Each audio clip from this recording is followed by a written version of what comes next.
तो हाँ जी भाई, गुड मॉर्निंग। कैसे हैं आप लोग? सही चल रही है आप लोगों की तैयारी? ये मैं आपसे उम्मीद करता हूँ। और प्रीवियस जो क्लासेस मैंने आपको करवाई थी करंट अफेयर से रिलेटेड विद एक्स्ट्रा फैक्ट, वो आपने याद कर लिए होंगे।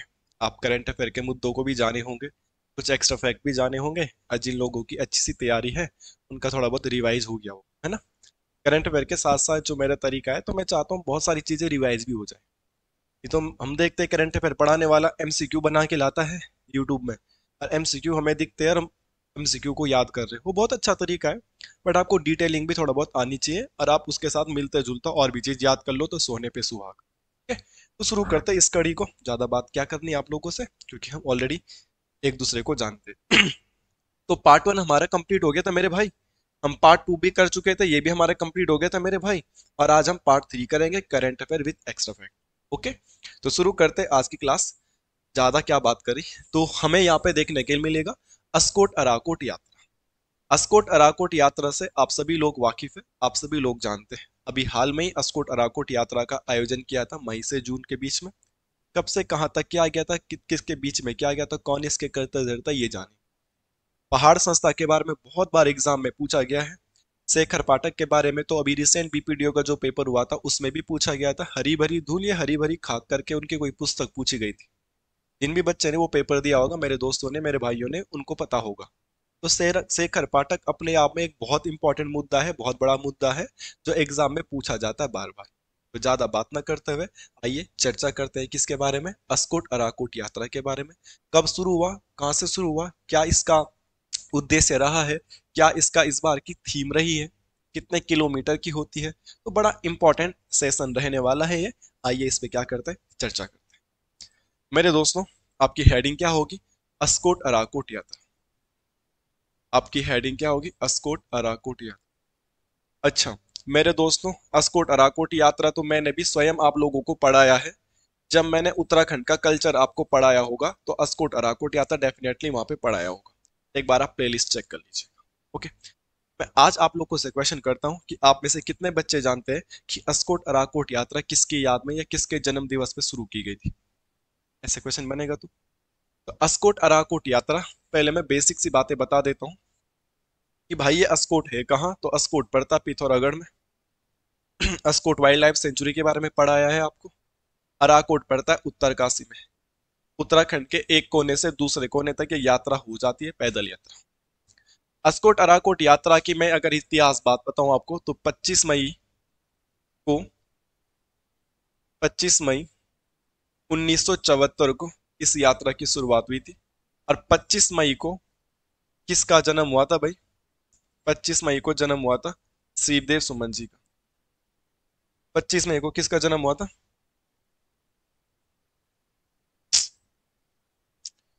उन पे फोन आते रहते।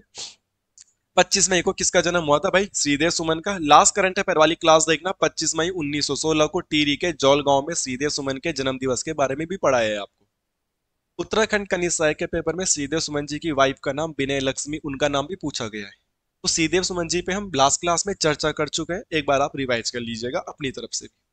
25 मई 1974 को अस्कोट अराकोट यात्रा की शुरुआत हुई थी, और 25 मई को श्रीदेव सुमन जी का जन्म दिवस होता, इन्हीं की याद में, इन्हीं के सम्मान में यह यात्रा भी शुरू की गई थी। ये भी पॉइंट आपको ध्यान रखना है। ये यात्रा प्रत्येक 10 वर्ष में आयोजित की जाती है, इसीलिए अपने आप में इंपॉर्टेंट है। ऐसा नहीं है कि हर साल होती होगी, 10 साल बाद होती है। एक इस बार हो गई, अब 10 साल बाद होगी। अगर आप इस पैदल यात्रा में पार्टिसिपेट करना चाहते हो तो 10 साल बाद हो पाओगे। इस साल हुई है तो करंट अफेयर की दृष्टि से बड़ा इंपॉर्टेंट हम रहेंगे। ठीक है, इसके आयोजक कौन है? तो इसके आयोजक बनती है हमारी एक पहाड़ संस्था। कौन सी ऑर्गेनाइजेशन इसको ऑर्गेनाइज करवाती है? पहाड़ संस्था। अब पहाड़ संस्था के कर्ता धर्ता कौन है? शेखर पाठक। तो हम नॉर्मली बोल देते हैं कि शेखर पाठक जी द्वारा ये आयोजित की जाती है, मगर शेखर पाठक एक सिंगल पर्सन है और इनकी ऑर्गेनाइजेशन का नाम क्या है? पहाड़। तो पहाड़ संस्था में और भी लोग होंगे, तो सभी लोग मिलजुल कर इस यात्रा का आयोजन करवाते हैं। इतनी बड़ी यात्रा, इतनी फेमस यात्रा एक बंदा अकेला नहीं कर सकता है। एक संगठन से मजबूती मिलती है तो सभी लोग करते होंगे। सही आंसर हमको पहाड़ संस्था करना चाहिए। पहाड़ संस्था कहाँ कार्यरत है, कहाँ की है ये पहाड़ संस्था? तो आप ये भी याद कर सकते हैं, पहाड़ संस्था है नैनीताल की। जबकि अस्कोट अराकोट यात्रा पिथौरागढ़ के कोने से शुरू हो रही है, उत्तरकाशी के कोने तक जा रही है, और जबकि पहाड़ सस्ता है कहाँ की, नैनीताल की। तो क्वेश्चन आ सकता है पहाड़ सस्ता कहाँ की है, नैनीताल की, उत्तरकाशी की, पिथौरागढ़ की, देहरादून की। तो अच्छा क्वेश्चन बन सकता है। पहाड़ सस्ता कहाँ की हो जाएगी दोस्त, नैनीताल की। किसने बनाई ये पहाड़ सस्ता, शेखर पाठक जी ने। कितने सालों में ये आयोजित की जाती है, 10 वर्ष में। पहली बार कब की गई थी, 25 में। इस बार की हम बात करेंगे, जिस वर्ष जिसके लिए हम करंट अफेयर में पढ़ रहे हैं। 74 में हुई होगी, 84 में, 94 में, 4 में, 14 में, 24 में। अब कब होगी, 34 में। तो इस बार भी हुई होगी। तो इस बार भी कब हुई थी भाई, 25 मई से हुई थी। 25 मई 2024 को हुई होगी शुरू। और लगभग ये जो चली थी, ये चली थी 8 जुलाई। क्वेश्चन आएगा इस बार अस्कोट अराकोट यात्रा का आयोजन कब से कब तक किया गया था। तो आपके सामने लिखा है 25 मई से लेके 8 जुलाई तक लगभग 1150 किलोमीटर की यह पैदल यात्रा रही है। लगभग कितने जिलों से होके गुजरी थी ये, 6 जिलों से। देखो कितना अच्छा क्वेश्चन बनेगा कि अस्कोट अराकोट यात्रा कितने जिलों से होके गुजरी थी। बताओ कौन बच्चा कर पाएगा इसका सही आंसर। ठीक है, अगला। इस बार जो स्टार्ट हुआ था इसका, स्टार्ट तो हमको पता है कि अस्कोट से होता है, पिथौरागढ़ से होता है। तो जहाँ पे आयोजन किया गया था वो था पांगू विलेज, पांगू गांव से। पांगू गांव में सम्मान समारोह होता, लोगों ने इनको ऑल द बेस्ट बैट बोल के रवाना किया था। फिर जहां जहां पे रात्रि विश्राम करते वहां वहां पे लोग इनका सम्मान करते, स्वागत करते। बट फिलहाल के लिए अगर पूछा जाएगा इस बार अस्कोट अराकोट यात्रा का स्टार्टिंग पॉइंट कहाँ था, तो आप क्या बोलोगे, पांगू। पांगू कच्छ, तो पांगू पिथौरागढ़ में। ठीक है, यहाँ पे लिखा होगा देखो, पांगू विलेज। ठीक है, ये दिख रहा है, दिखे होना चाहिए। कौन सा आयोजन था, 6वां आयोजन था। ठीक है, 74, 84, 94, 10-10 साल बाद होता है। तो ये इस बार कौन सा था, 6वां था। ये भी आप याद रख सकते हैं भाई कि इस बार अस्कोट अराकोट यात्रा कौन सा वाला था, 6 नंबर का पॉइंट। ओके, दूसरी बात है, यहाँ तक क्लियर है, सॉरी सॉरी सॉरी, यहाँ तक ये बातें सारी क्लियर है। नेक्स्ट क्वेश्चन पे जाने से पहले एक क्वेश्चन मैंने मिस कर दिया, वो भी मैं आपको लिखा देता हूँ। और वो है थीम। जब कोई यात्रा आयोजित की जाती है तो उसका कुछ थीम होता है। इसका थीम क्या है, इसका थीम क्या है, स्रोत से संगम तक। बड़ा इंपॉर्टेंट है भाई, स्रोत से संगम तक।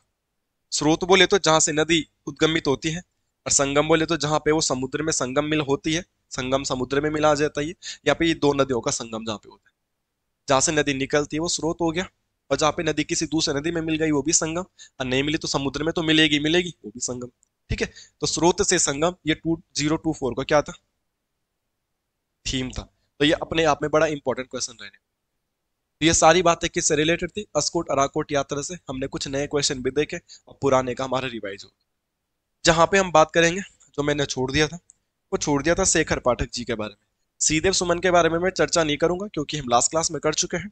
और करंट अफेयर का मुद्दा शेखर पाठक है तो हमको ये पढ़ना पड़ेगा। शेखर पाठक जी ने जब अस्कोट अराकोट यात्रा 2024 की शुरुआत करी होगी, 1974 जब शुरुआत करी, मैं तब की बात नहीं कर रहा हूँ, 2024 में जो इस साल की यात्रा शुरू हुई, तो इन्होंने अपनी एक बुक भी लॉन्च करी थी।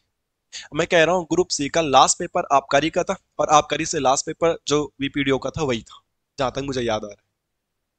जो जनरल पेपर की मैं बात करूँ, तो वहां पे शेखर पाठक की बुक पूछी गई थी। बट अभी शेखर पाठक ने इस यात्रा को शुरू करते समय ही बुक लॉन्च करी, तो वो करंट अफेयर में अपने आप ही है।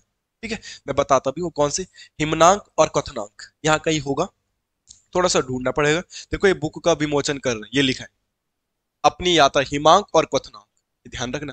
हिमांक और कथनांक का क्या किया है, हिमांक और कथनांक का क्या किया है दोस्तों, बुक का, बुक जो लॉन्च करी 2024 में, क्या नाम है उसका, हिमांक और क्वथनांक, हिमांक और क्वथनांक। ठीक है, अब एक क्वेश्चन आपने कमेंट करके बताना है, और वो क्या करके बताना है, जो बीपीडीओ के पेपर में इनका क्वेश्चन पूछा गया था वो आपने मुझे बताना है। इनका क्वेश्चन बोलते इनकी बुक पूछे, हरी भरी धूल था वो, शायद से जहां तक मेरे को याद आ रहा है वो बुक हरी भरी धूल ही था, बट हरी भरी धूल नहीं रही होगी, तो कुछ ऐसा ही क्वेश्चन था।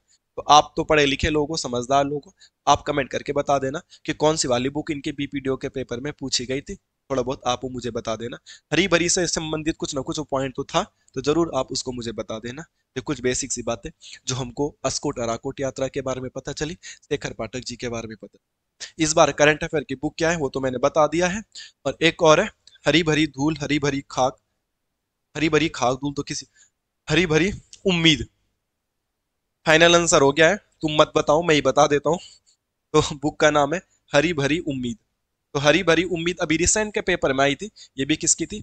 शेखर पाठक की थी, रिसेंट पेपर में पूछी गई। बाकी शेखर पाठक जी को पद्मश्री अवार्ड से भी सम्मानित किया गया है।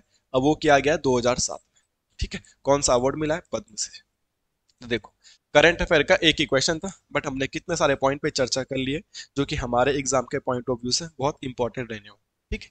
बाकी कभी कभी क्वेश्चन आ जाते हैं कथन वाले, डीप क्वेश्चन पूछ लिया जाता है कि ये यात्रा का आयोजन कितने दिनों तक हुआ था, ऐसा पॉइंट बन जाएगा। तो वैसे तो आप माइनस कर सकते हो, पर जिस बच्चे की रीजनिंग अच्छी नहीं है, तुम भाई रटी लो, है ना। ये कितने दिनों तक की यात्रा थी? लगभग 45 दिन की ये यात्रा रही है। तो बहुत सारी चीजों पे हमने यहाँ पे चर्चा करी है। उम्मीद कर रहा हूँ कि क्लास सेशन आपको मजेदार लग रहा होगा, और आपको क्लास और भी अच्छी लगेगी आगे आगे, जब धीरे धीरे हम आगे बढ़ेंगे और आपको और भी ज्यादा फैक्ट देखने के लिए मिलेंगे। ओके। सारी चीजों को नोट आप जरूर कर लेंगे, हाथ जोड़ के रिक्वेस्ट है मेरी आप लोगों से। जो तैयारी कर रहा है रियल में, जो टाइम पास कर रहा है, तो भाई तू मजे कर। चलिए, कुछ जनरल से वेल लर्नर क्वेश्चन भी है जहाँ पे बहुत ज्यादा फैक्ट नहीं है, तो उनको भी साथ लेते हुए चलें। ठीक है। और प्लीज कॉल ना करें, नंबर जो मैंने दे रखा है अपना, कॉल ना करें प्लीज, रिक्वेस्ट है। ठीक है, कॉल ना करें, मैं बहुत परेशान हो जाता हूँ। मेरा फोन 24/7 रहता है इस चक्कर में। ठीक है। ये ना हो कि नंबर चेंज करना पड़े, बदलना पड़े, मुझे भी प्रॉब्लम होगी बाद में, नया नंबर लो ये करो। क्यों बदलना है? जेन्युइन प्रॉब्लम होती है तो आप मैसेज कर दो, फालतू की प्रॉब्लम के लिए मैसेज भी नहीं करना है ना। बाकी आप समझदार है यार, सब सीनियर लोग हैं आप लोग, है ना, बच्चे तो हो नहीं आप। कम महंगाई वाले राज्यों में उत्तराखंड तीसरे नंबर पे आई है। ठीक है। केंद्र सरकार ने योजना बनाई थी, मतलब केंद्र सरकार का योजना आयोग नहीं, कि महंगाई को कम करना है, कंट्रोल करना है। महंगाई को कम करना, ज्यादा करना बेसिकली किसका काम है? आरबीआई का। आरबीआई मुद्रास्फीति को ज्यादा मतलब फ्लो ऑफ मनी जो मार्केट में होता है ना, ये आरबीआई के हाथ में होता है। आरबीआई फ्लो ऑफ मनी को ज्यादा भी कर देता है, कम भी कर देता है। बाजार में मनी ज्यादा हो जाएगी ना, तो भी महंगाई बढ़ जाती है ना। मैंने वो बैंकिंग वाली क्लास में भी प्रूव करा के बताया था आपको। अगर आपके पास भी दुनिया भर का पैसा, मेरे पास भी दुनिया भर का पैसा, और मुझे ये पेन खरीदना है, नॉर्मल इसकी कीमत 10 रुपए है, तुम्हारे पास दुनिया भर का पैसा कोई 20 में भी बेचेगा, तुम ले लोगे। तो ज्यादा पैसा होने से भी महंगाई बढ़ जाती है। ओके। ज्यादा पैसा होने से हम मॉल में शॉपिंग करने चले जाते हैं, वही पैंट मुझे नॉर्मल दुकान में 1200-1300 की मिल जाएगी, मॉल में वो 2000-3000 की मिल, छोड़ो बात। ठीक है। तो अभी ये महंगाई कम करनी थी, और महंगाई कम करने पे उत्तराखंड की रैंक क्या है? थर्ड है। तो इसमें कुछ एक्स्ट्रा फैक्ट तो है नहीं, तो आप इसे डायरेक्ट लिख लो ना। ठीक है, कौन सी रैंक आई है भाई? थर्ड रैंक आई।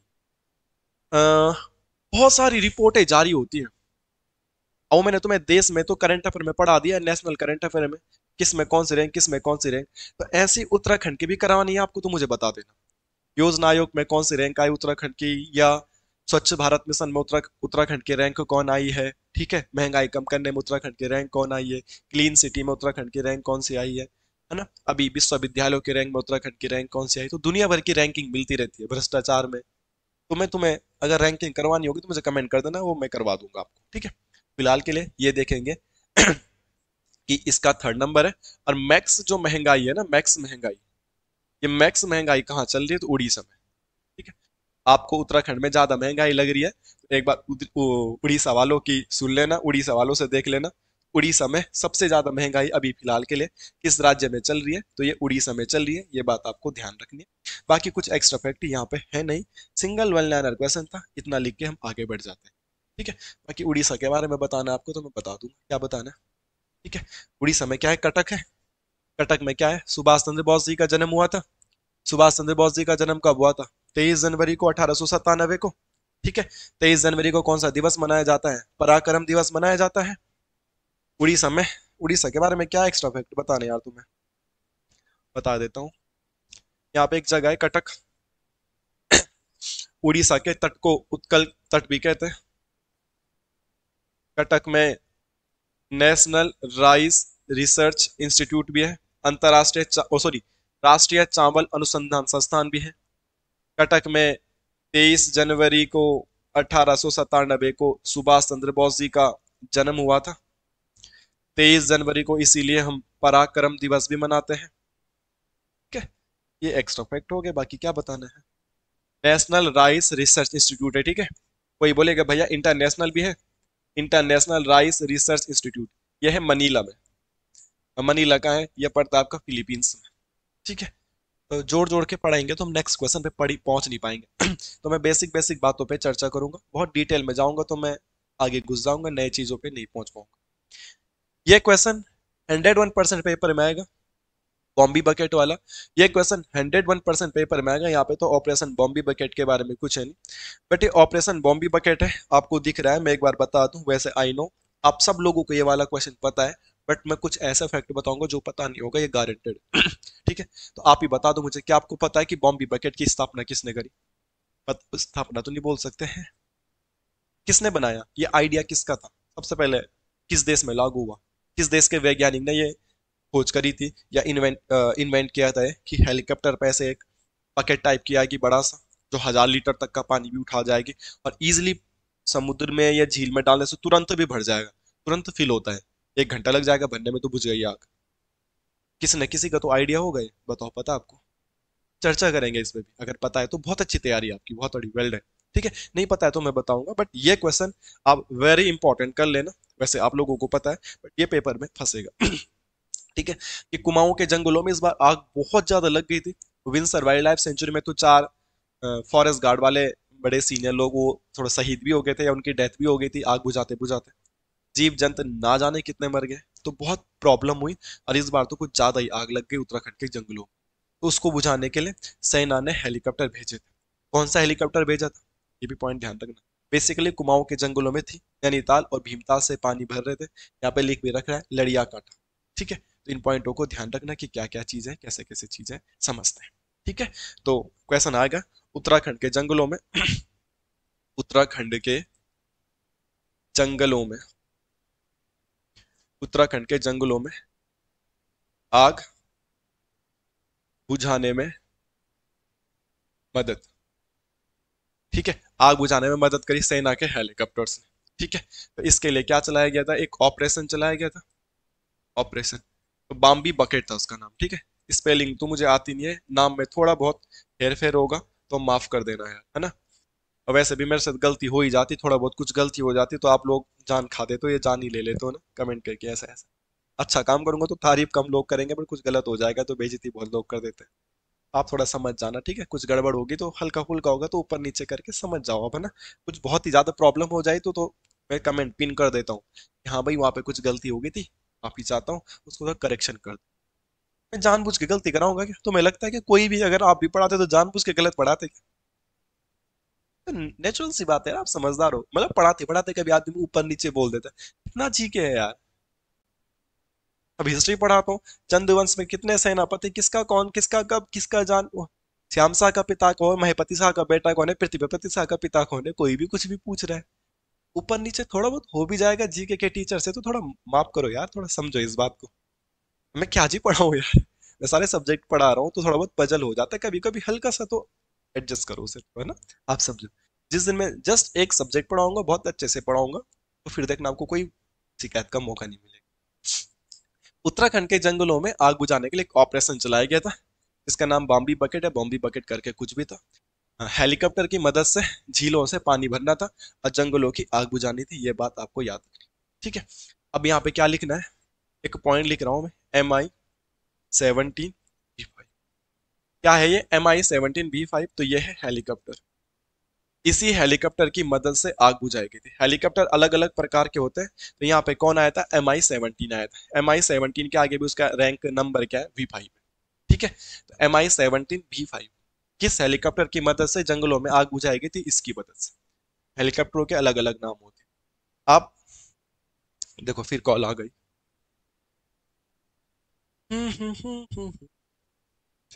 चिट्ठी,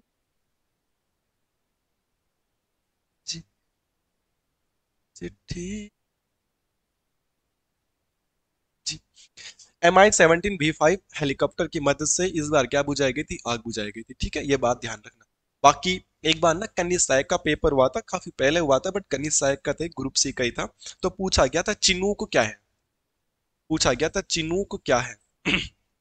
ठीक है, ऐसा क्वेश्चन आ जाता है कि चिनूक एक मिसाइल है, चिनूक एक हेलीकॉप्टर है, चिनूक एक टैंक है, ऐसा क्वेश्चन आ जाता है ना?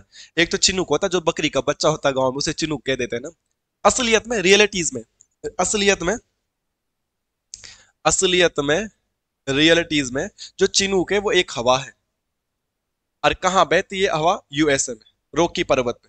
कहाँ बहती है हवा? यूएसए में। और इसी हवा के नाम पर, क्योंकि हवा ऊपर उड़ती है, इसी हवा के नाम पर यूएसए वालों ने एक हेलीकॉप्टर बनाया है। इसी हवा के नाम पे यूएसए वालों ने क्या बना दिया है? एक हेलीकॉप्टर बना दिया है। और वही हेलीकॉप्टर हमने अमेरिका से खरीद लिया है। वही हेलीकॉप्टर हमने अमेरिका से खरीद लिया है। और यहीं पे एक करंट अफेयर का और क्वेश्चन आप नोट कर सकते हैं। सबसे ज्यादा हथियार किसने बेचे हैं दुनिया में? अमेरिका ने। और सबसे ज्यादा हथियार किसने खरीदे हैं? इंडिया ने। और किस से खरीदे? अमेरिका से। 2024 में सबसे ज्यादा हथियार बेचने वाला देश अमेरिका, सबसे ज्यादा हथियार खरीदने वाला देश इंडिया। और खरीदे तो किस से खरीदे? इसी अमेरिका से खरीदे हैं हमने। करंट अफेयर के क्वेश्चन है, एक्स्ट्रा में याद कर लीजिएगा। यही पढ़ने का एक असली तरीका होता है ना। तो दोस्तों, असलियत में चिनूक क्या है? हवा है। इसलिए बता रहा हूं कि हवा हमारे ज्योग्राफी का एक इंपॉर्टेंट टॉपिक है। और इसी हवा के नाम से अमेरिका वालों ने एक हेलीकॉप्टर बनाया है। और यही हमने उनसे खरीदा है। तो चिनूक, हमारे देश के पास भी एक हेलीकॉप्टर है चिनूक। आपसे पूछा जाएगा चिनूक क्या है, तो आप क्या बोलोगे? हमारे देश में एक हेलीकॉप्टर। ये कनिसाय का पेपर है, प्रीवियस पेपर, अभी भी चेक कर लो।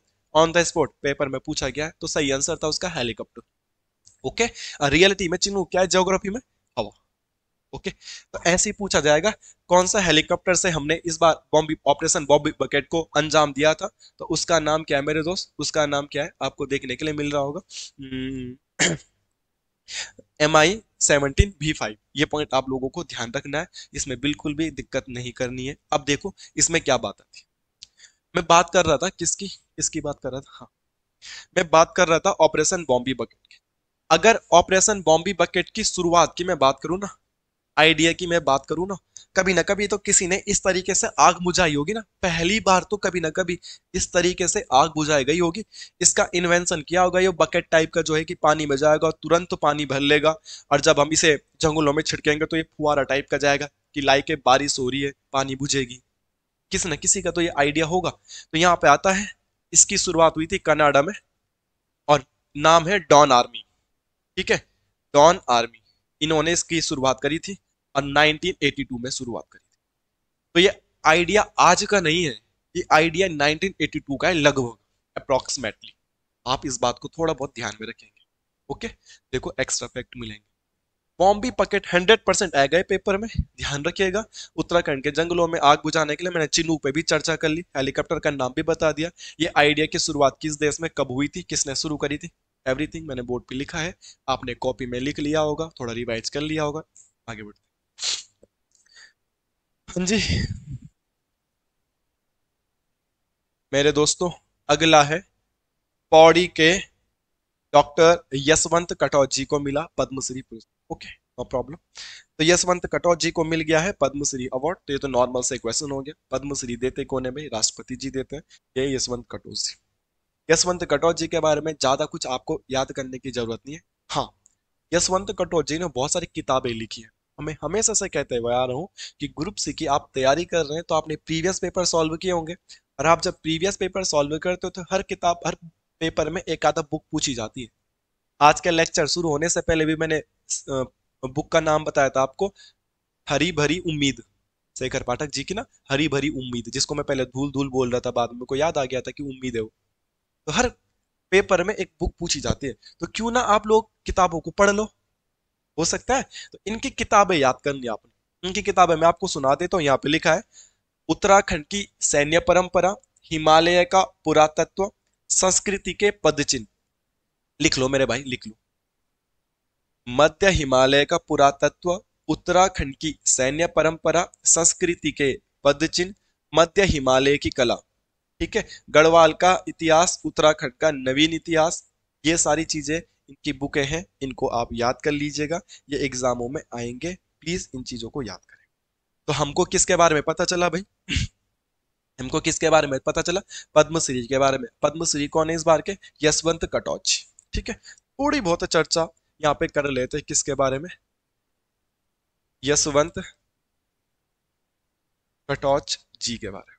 ठीक है, नॉर्मल क्वेश्चन आ जाएगा कि यशवंत कटौच जी का संबंध किससे, किस गांव, मतलब किस जिले से है? तो पौड़ी से संबंधित है। पौड़ी में इनका गांव का नाम है। ठीक है, तो पौड़ी के मासों से संबंधित है कौन?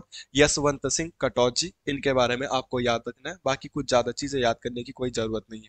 ठीक है, बाकी मैंने इनकी बुकों के नाम आपको बता दिए, बुकों के नाम याद कर लेना। मध्य हिमालय की कला वगैरह वगैरह, पुरातत्व वगैरह वगैरह, ये याद कर लेना। ठीक है, उत्तराखंड का नवीन इतिहास, ये बुक तो पढ़ते भी है बहुत सारे बच्चे, है ना, आप लोगों के पास भी होगी है।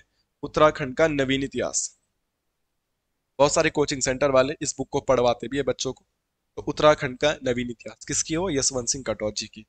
और किताबें आपको लिखनी होगी तो आप लिख लीजिएगा दोस्तों, है ना। मध्य हिमालय की कला, संस्कृति के पद चिन्ह, तो ये सारी बातें आप लिख सकते हैं, बाकी कुछ दिक्कत नहीं है। ठीक है, और आजकल ये एक बुक लिख रहे हैं, मध्य हिमालय का शिलालेख। हाँ, ये लिखना है। एक करंट में बुक लिख रहे हैं, रनिंग में, अभी बुक कंप्लीट नहीं हुई है। ठीक है, तो बुक का नाम है मध्य हिमालय के शिलालेख। ठीक है, तो शिलालेखों से संबंधित एक किताब लिख रहे हैं, तो इन चीजों को ध्यान रखना चाहते हैं आप, रख सकते हैं। ओके, बाकी कुछ ज्यादा खास इनके बारे में है नहीं, बट आपको भी और डाटा मिल रहा होगा इनके बारे में, तो आप उसे नोट डाउन कर लें। यशवंत सिंह कटौजी के बारे में आपको जितना डाटा मिल रहा है उसे नोट कर लें। ठीक है, ओके। मेरे हिसाब से उनकी बुकें इंपॉर्टेंट है, जितना मेरे को आइडिया है। आप उनकी बुकों को पढ़ लो, एक से एक बुक ढूंढ ढांड के जितनी बुक उनकी पढ़ सकते हो पढ़ लीजिएगा, क्योंकि ग्रुप सी के पेपर में एक आधा बुक पूछी जाती है। ये तो फिर सिंह कटौजी आ गया भाई, है ना। यहाँ पे भी उनकी बुकें होंगी, होगी।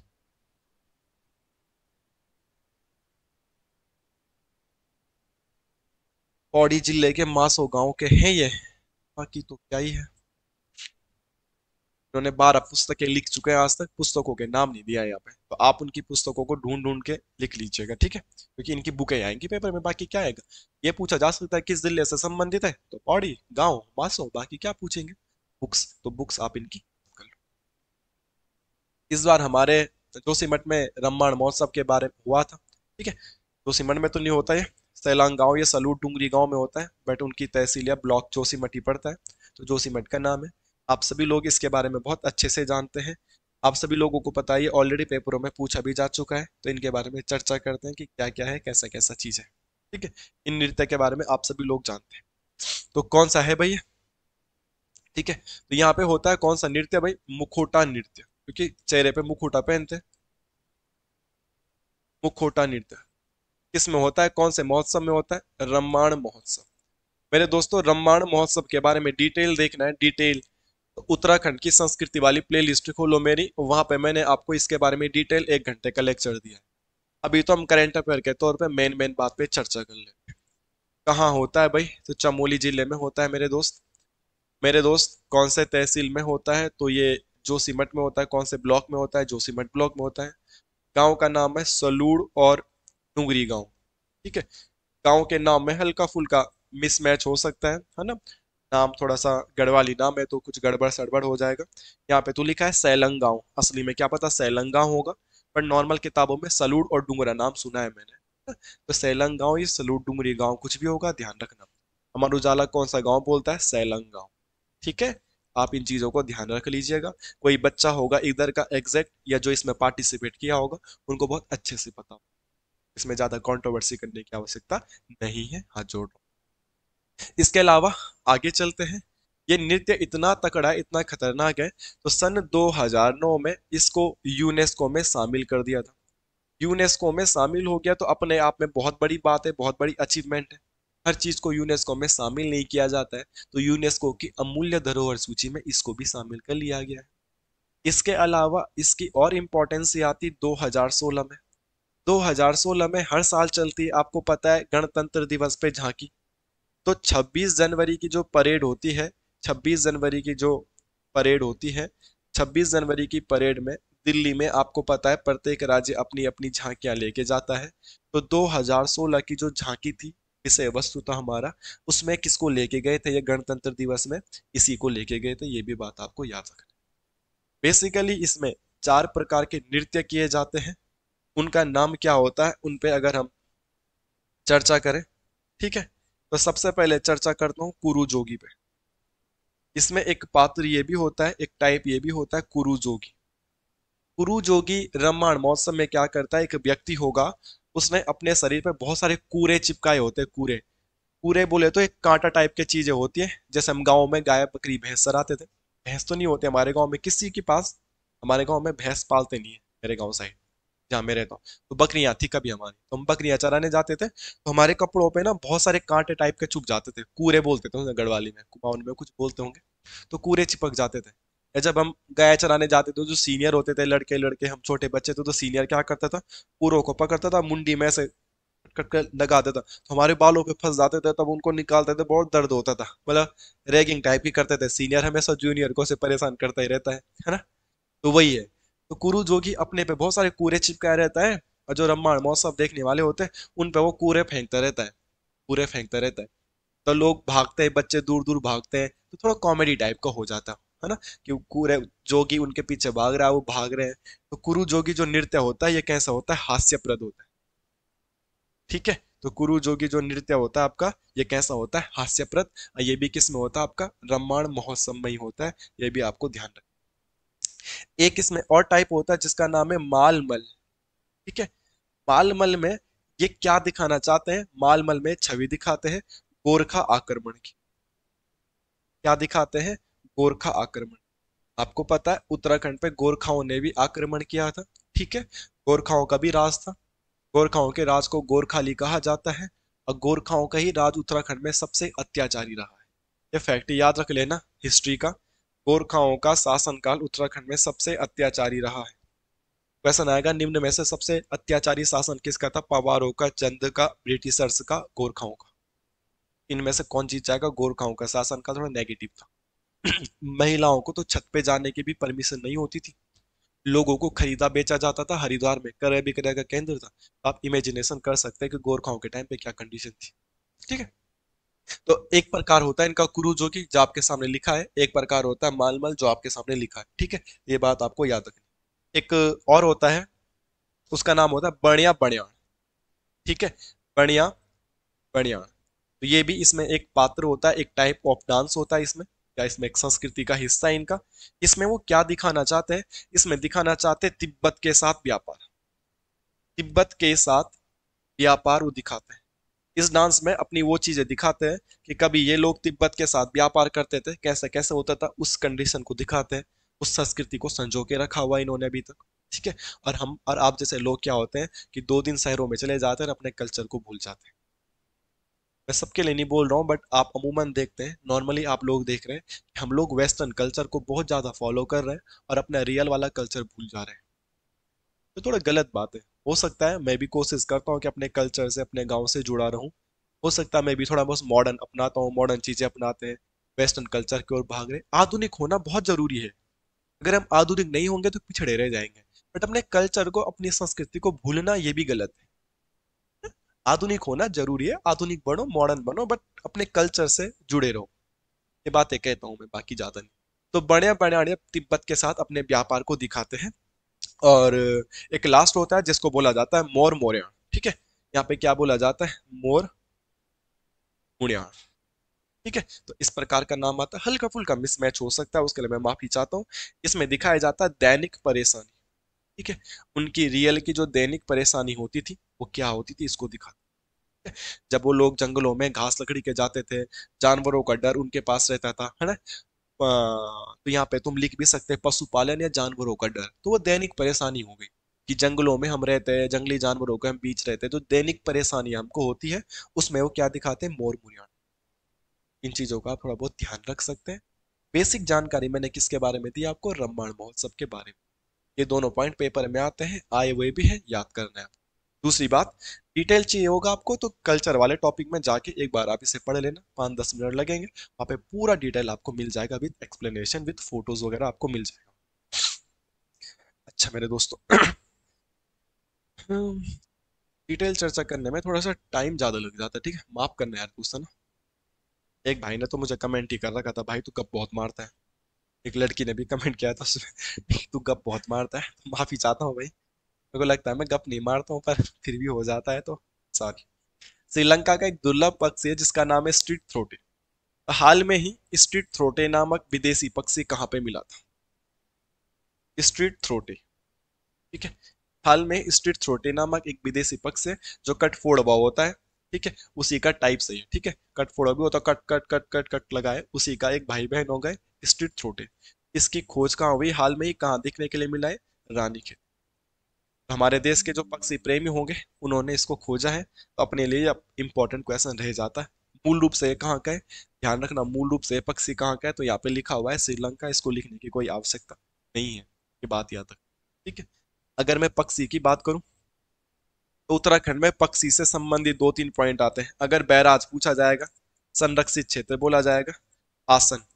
ठीक है, तो आसन बैराज भी विदेशी पक्षियों के लिए फेमस है, ये पॉइंट ध्यान रखना। अगर नॉर्मल झील पूछा जाएगा, आपको मैंने पढ़ाया होगा, आप लोगों ने खुद भी पढ़ा होगा, नौकुचिया ताल। नौकुचिया ताल भी विदेशी पक्षियों के लिए फेमस है। इसके अलावा बिनसर, सबसे ज्यादा पक्षी कहाँ पाए जाते हैं, तो बिनसर वाइल्ड लाइफ सेंचुरी में मैक्सिमम पक्षी पाए जाते हैं। ठीक है, और क्या बताना। बाकी एक होता है नैनीताल में Naina Devi bird sanctuary, IRD, bird sanctuary, sanctuary. ठीक है, तो ये कहाँ है, नैनीताल में। Naina Devi Himalayan bird sanctuary, Himalayan bird पक्षी अभ्यारण्य, ऐसा कुछ है, ये भी आप ध्यान में रख सकते हैं। तो ये उत्तराखंड में पक्षियों से संबंधित चीजें हैं, मैंने बता दिया है। हाल में एक विदेशी मिला है। बाकी तुम्हें अगर क्वेश्चन आएगा भारत में सबसे ज्यादा पक्षी कहाँ है, तो आपका सही आंसर होगा केरल। भारत में सबसे ज्यादा पक्षी कहाँ है मेरे दोस्त, केरल है। ये चीजें ध्यान रख सकते हैं आप। बाकी रानीखेत चर्चाओं में आया, आधुनिक रानीखेत की स्थापना कब हुई थी, 1869। तो बाकी आपको क्या है बताने की जरूरत नहीं है, बेसिक सी बात है, हमें करंट अफेयर पढ़ना था। स्ट्रीट थ्रोटे कटफोड़ा नामक हाल में एक विदेशी पक्षी मिला है, कहाँ मिला है, तो रानीखेत। ओके, और किस देश का है मूल रूप से, तो श्रीलंका का। यही दो क्वेश्चन बन सकते हैं। बाकी उससे रिलेटेड मैंने एक्स्ट्रा फैक्ट आपको लिखा दी। आपको और भी फैक्ट मिलते तो आप रिवाइज कर लिया करो, लिख लिया करो, चीजें ऐसे में बहुत अच्छे से रिवाइज होती है। ओके। हाँ जी, आपके यशस्वी मुख्यमंत्री हैं, आपके यशस्वी मुख्यमंत्री ऐसा। तो दूसरी बार में हमारे देश के, हमारे राज्य के मुख्यमंत्री दूसरी बार में मुख्यमंत्री बने, पहली बार में चुनाव हार गए थे, एज यू नो। शुक्र समझो चंपावत से ही दोबारा जीत गए थे। ठीक है, और अभी बच्चे आंदोलन कर रहे हैं एज बढ़ाने के लिए, तो उनको मौका नहीं मिल रहा है, तो मौका तो मिलना ही चाहिए ना। नौकरी तो कोई मांग भी नहीं रहा है, लोग मौका मांग रहे हैं कि एक मौका तो दो। बहुत सारे ऐसे बच्चे हैं जो 97 98 में पैदा हुए होंगे, उनको एक भी भर्ती का मौका नहीं मिला। 96 के लास्ट में, 97 98 और 99 के पहले स्टार्टिंग में जो पैदा हुए होंगे उनको भी एक भी भर्ती का मौका नहीं मिला होगा। ठीक है, कांस्टेबल की भर्ती उनके जीवन में आई नहीं।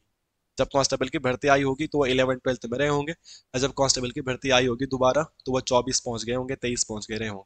ठीक है, पिछली बार की भर्ती थी उसमें भी लोग मांग कर रहे थे एज की, तब नहीं बढ़ी।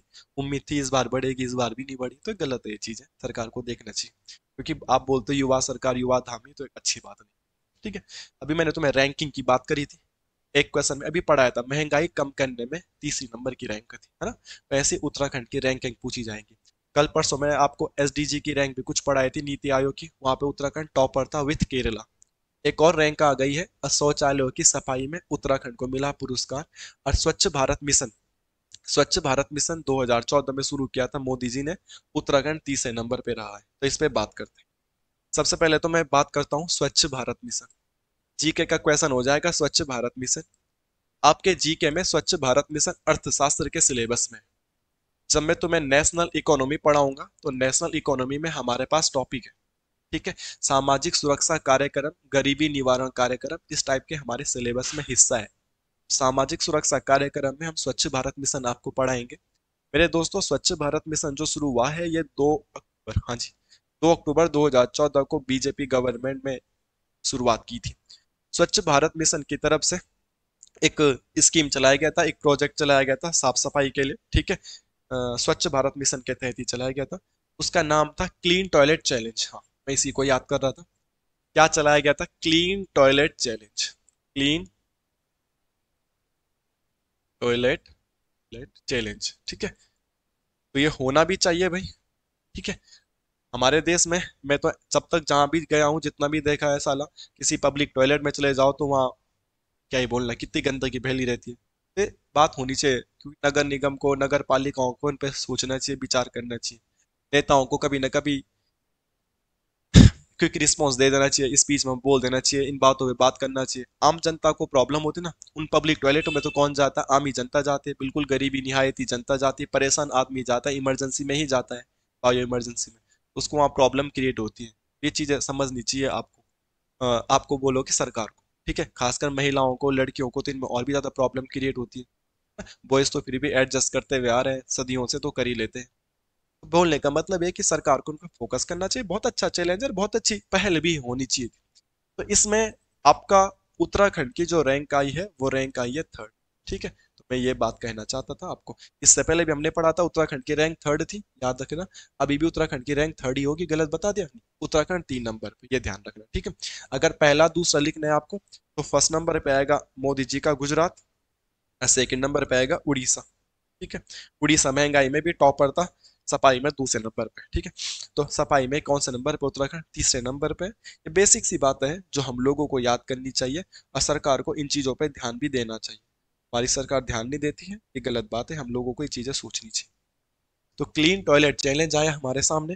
क्लीन टॉयलेट चैलेंज किसने चलाया? स्वच्छ भारत मिशन के तहत चलाया था। ठीक है, और 2014 का 2 अक्टूबर का clean toilet challenge third number. पहला कौन है, सेकंड कौन है, ये बातें मैंने बता दी। बाकी यहाँ पे कुछ एक्स्ट्रा क्वेश्चन मिल सकता है? नहीं। हाँ, अगर आप लिखना चाहते तो ये भाई पीला डब्बा में है। 40% टॉयलेट मानकों की खिलाफ, मानकों के हिसाब से सही थे। उत्तराखंड के 40% टॉयलेट, पब्लिक टॉयलेट ऐसे तो जो क्लीन थे, बोला। ठीक है, ऐसा ऐसा होते होंगे, पता नहीं कहाँ आपने देखे होंगे पब्लिक टॉयलेट क्लीन, तो बहुत अच्छी बात है। ठीक है, तो ये है सिस्टम भाई। अगर आपको ऐसा डीप क्वेश्चन पूछा जाएगा कि हाल में देश में क्लीन टॉयलेट चैलेंज करवाया गया था, उसमें उत्तराखंड के कितने परसेंट टॉयलेट क्लीन मिले थे, तो 40%। ठीक है, 40% में टॉप टॉप थ्री में आगे बताओ, सिर्फ 40% में ही टॉप थ्री आ गए। और राज्यों की क्या स्थिति होगी टॉयलेटों में, पब्लिक टॉयलेटों में, जस्ट इमेजिन। बहुत गंदी चीज है, बहुत गलत चीज है। सरकारों को ध्यान देना चाहिए, सरकार क्या, जनता को भी ध्यान देना चाहिए। हर काम सरकार ही करेगी तो जनता क्या करेगी? हे वाह, जय बाबा जी। नीम करोली बाबा, आगे आप नीम करोली बाबा जी के दर्शन करके गया था यहाँ 2024 में। मैं गया था यहाँ पे 1 जनवरी 2024 की जो शुरुआत हुई थी मेरी, नीम करोली बाबा जी के दर्शन से ही हुई थी। ठीक है, ये क्यों चर्चाओं में है कि नीम करोली बाबा जी अभी हाल में, फेमस तो पहले से ही थे, बट आपने देखा होगा लास्ट 1-2 साल से सोशल मीडिया की वजह से बहुत ज्यादा ही फेमस हो गए, बहुत ज्यादा टूरिस्ट यहाँ आने लग गए। सच बताओ तो 1-1.5 साल पहले आप में से बहुत कम लोगों को ही पहले नीम करोली बाबा जी के बारे में पता था। जिनको पता था उन्होंने बस एग्जाम के पॉइंट ऑफ व्यू से उतना उतनी बातें पढ़ी थी, बहुत ज्यादा चीजें नहीं थी। और सच आपको ये बात एक्सेप्ट करनी पड़ेगी कि बहुत ज्यादा फेमस नहीं थे। ठीक है, टूरिस्ट इतना ज्यादा आता जाता नहीं था यहाँ। रिसेंट में आपने देखा होगा विराट कोहली भी यहाँ पे आया था, और जब यहाँ पे विराट कोहली आया था, उसके शतक वतक नहीं लग रहे थे, और उसके बाद उसने T20 में अफगानिस्तान के खिलाफ शतक भी मार दिया था। T20 वैसे तो वनडे वनडे टी टेस्ट में तो मारता ही है, T20 में उसने शतक मार दिया था, तो तुरंत इसका ऐसा लगा कि इम्पैक्ट भी तुरंत पड़ गया ठीक है, मैं ये नहीं बोल रहा हूँ कि उसी की वजह से, बट उसके बाद यहाँ टूरिस्ट बहुत आया। और अभी आप देख रहे हैं सोशल मीडिया इन्फ्लुएंसर, इन्फ्लुएंसर बोलते हैं, वो तो यहाँ दुनिया भर के आ रहे हैं। और शायद से अगर आप नैनीताल के नहीं हो, कहीं दूर दूर के हो, तो आप भी इन्हीं 6-7 महीने 1 साल में गए होंगे वहाँ। देखो मैं अपनी बात करता हूँ, मैं कितना घूमता हूँ आप लोगों को पता है। उत्तराखंड का पिथौरागढ़ को छोड़ के हर एक जिले में मैं भी गया हूँ। 4 धाम, 5 प्रयाग, केदार, ये जितने भी होते लगभग मैं हर किसी की यात्रा करके आ चुका हूँ। आप लोगों को मेरे को जिला सीरीज पढ़ाते पढ़ाते बताया भी होगा कि मैं यहाँ घूमा हूँ, यहाँ ऐसा है। पर मैं वहां नीम करोली बाबा के दर्शन करने भी मैं इस साल गया 1 जनवरी 2024 को, जबकि मैं लास्ट बार कुमाऊं की यात्रा पे था। मैं भीमताल था, भीमताल रुके थे, पर हम वहां नहीं जा पाए थे, बट इस बार गए थे। सोशल मीडिया में बहुत ज्यादा पावर है। ठीक है, तो बात करते हैं इसकी। तो क्या हो रहा है कि अब जब लोग यहाँ जाते हैं, थोड़ा बहुत सर्च सुर्च करते होंगे, तो फेक या फर्जी वेबसाइट बनी है जो मंदिर के बारे में गलत अफवाहें या गलत जानकारी प्रोवाइड करवा देते हैं। आज भीड़ है, या होटल फुल है, या ये है, ये वो है, या ट्रैफिक प्लान है, अलाना फलाना फलाना। तो इन्होंने अपनी एक ऑफिशियल वेबसाइट बना दी कि अब जो मंदिर के बारे में सही जानकारी मिलेगी वो ऑफिशियल हमारी ये वेबसाइट है, इसी पे भरोसे करना, और वेबसाइट, फर्जी वेबसाइट पे भरोसा मत करना। जैसे होते हैं ना जो सेलिब्रिटी वगैरह होते हैं, तो इंस्टाग्राम पे उनका फेक अकाउंट बन जाता है, तब नहीं करते हैं सर, मोहम्मद सिराज ऑफिशियल, मियाँ भाई ऑफिशियल, है ना। तो ऐसी एक ऑफिशियल वेबसाइट बन जाती है कि भाई ये है हमारी वेबसाइट, अगर हम कुछ बोलेंगे तो इसी से बोलेंगे, बाकी फर्जी वेबसाइट पे आप ध्यान मत दो। तो हाल में ही उत्तराखंड के किस मंदिर ने अपना ऑफिशियल वेबसाइट बनाया है? हाल में ही उत्तराखंड के किस मंदिर ने अपना ऑफिशियल वेबसाइट बनाया है? तो वो है नीम करोली, नीम करोली, नीम करोली बाबा मंदिर।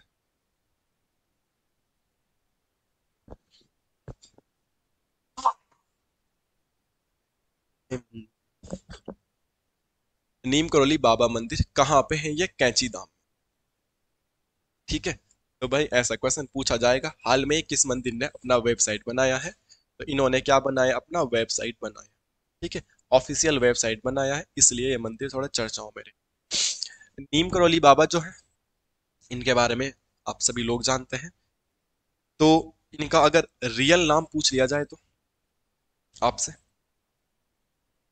तो इनका रियल नाम था लक्ष्मी नारायण शर्मा। इनका नाम क्या था? लक्ष्मी नारायण शर्मा। ठीक है। इसके अलावा नीम करोली जो है, मंदिर जो है, वो छिप्रा नदी के तट पे। कौन सी नदी के तट पे? छिप्रा नदी के तट पर।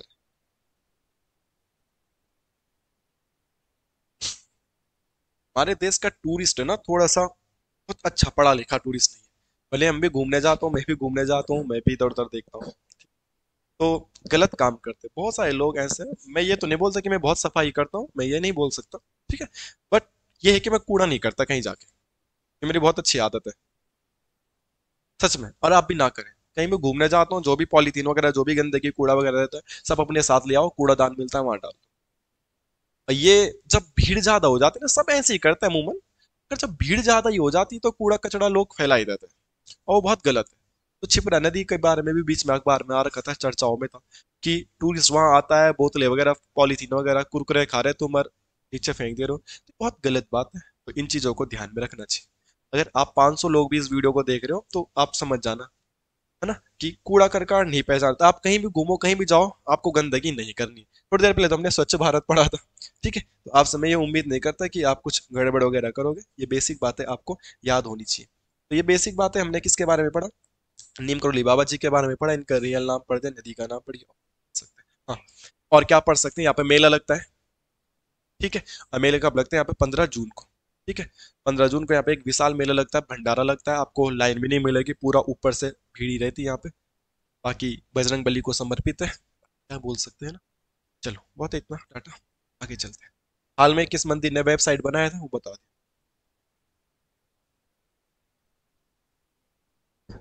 अरे मैं,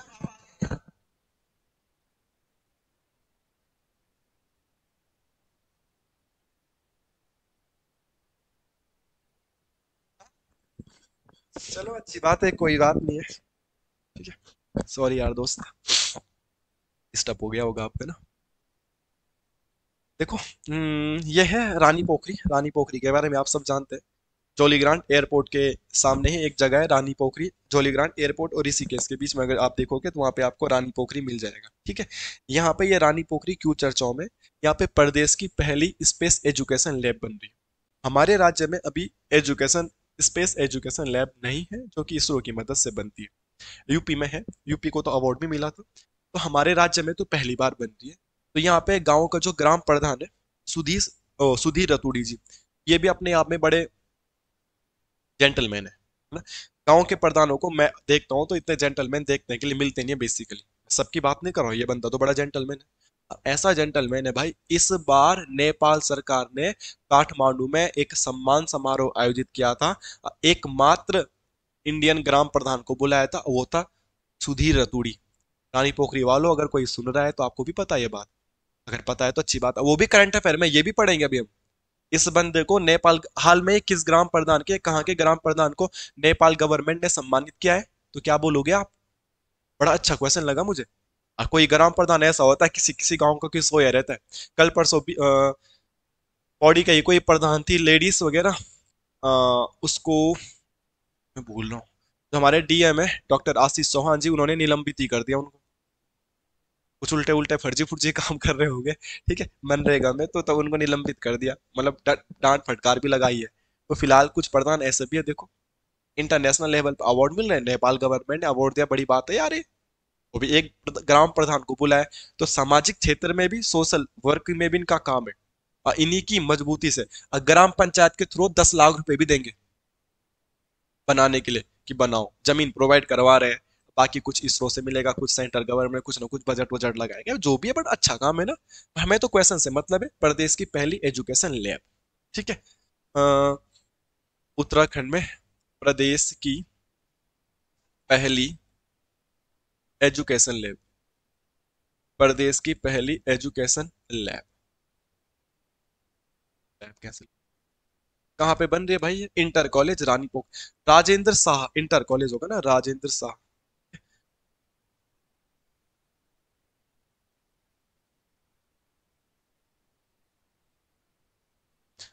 इंटर कॉलेज का नाम यार ऐसी राजेंद्र शाह करके कुछ था, एग्जैक्ट याद नहीं आ रहा, बट भूल जाता हूँ यार, मैं भी भुलक्कड़ हूँ।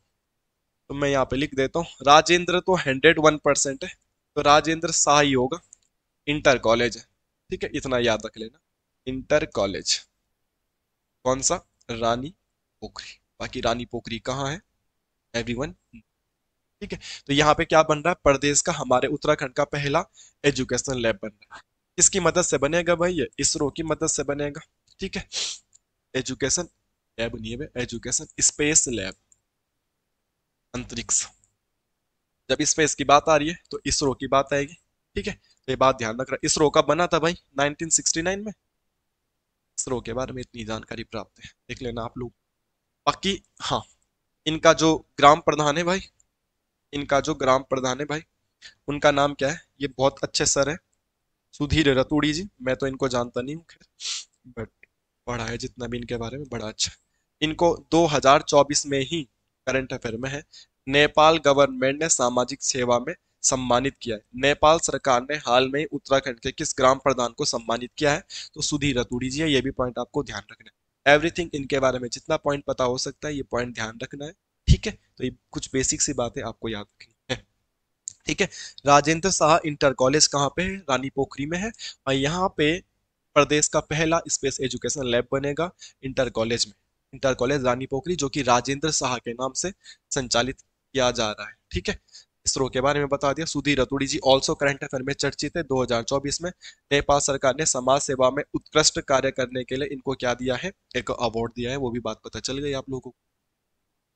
और क्या बता सकते हैं? हाँ, बाकी रानी पोखरी देहरादून में आता है। और देहरादून में उत्तराखंड की सबसे ज्यादा सीमेंट फैक्ट्रियां कहाँ है भाई? अगर क्वेश्चन आएगा उत्तराखंड में मैक्सिमम सीमेंट फैक्ट्री कहाँ है, तो वो कहाँ है? देहरादून में ही है। और उत्तराखंड में 3 ही सीमेंट की फैक्ट्रियां हैं। कौन कौन से? एक ऋषिकेश,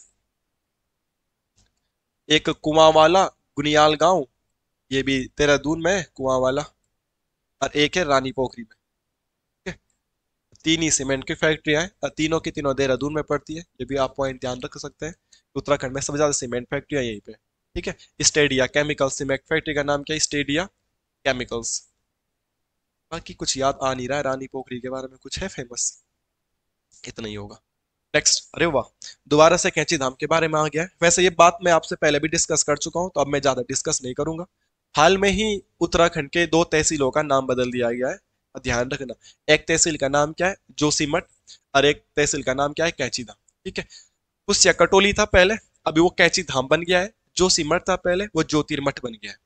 मैं बात कर रहा हूँ, एक जिला है आपका नैनीताल, एक जिला है आपका चमोली। चमोली की जो तहसील थी आपकी, वो थी जोशीमठ। ठीक है। जोशीमठ का नाम चेंज हो गया, अब वो हो गया ज्योतिर्मठ। पुराना नाम इसका ज्योतिर्मठ ही था। ठीक है। और नैनीताल की एक तहसील थी जिसका नाम था कुस्या कटौली, और कुस्या कटौली का नाम बढ़ गया है कैंचीधाम, श्री कैंचीधाम। तो उत्तराखंड के हाल में कितनी तहसीलों का नाम परिवर्तित हुआ है भाई? 2 तहसीलों का। ये याद कर लेना, अपने आप में बड़ा चर्चित विषय। कैंची धाम जी के बारे में तो थोड़ी देर पहले हमने पढ़ाई भी करी थी। जोशीमठ के बारे में आपको पता चल गया है।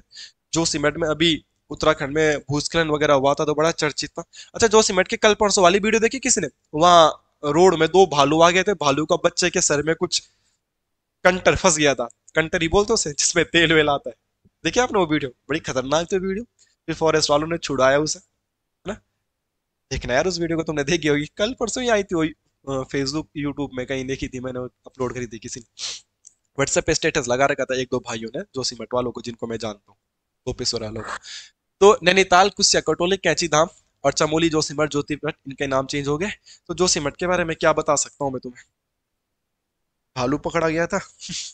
अच्छा हाँ, श्री केदार बाबा के शीतकालीन आवास, केदारनाथ का शीतकालीन आवास कहाँ है भाई? है ना, तो यहाँ पे शीतकालीन आवास कहाँ है भाई? हम बोल सकते हैं कहाँ पे मेरे दोस्त? जोशीमठ। जोशीमठ में कोई मंदिर होगा, बिल्कुल सही बोल रहे हैं आप, है ना। तो जोशीमठ में मंदिर का नाम क्या है? श्री नरसिंह देव मंदिर। नरसिंह नरसिंह देवता मंदिर। तो नरसिंह देवता मंदिर कहाँ है भाई? जोशीमठ पे। वहीं पे शीतकालीन गद्दी स्थल है। यहाँ पे एक मेला भी लगता है, जिस मेले का नाम है तिमुंडिया मेला, या तिमुड़िया मेला, या तिमुंडिया मेला, तिमुड़िया। ठीक है। तिमुंडिया या तिमुड़िया मेला कहाँ पे लगता है? तो इसी मंदिर में लगता है, ये भी आप ध्यान रख सकते हैं। ठीक है। और क्या चर्चा है मेरे, नई चर्चाओं में बाकी बहुत इतनी चीज है।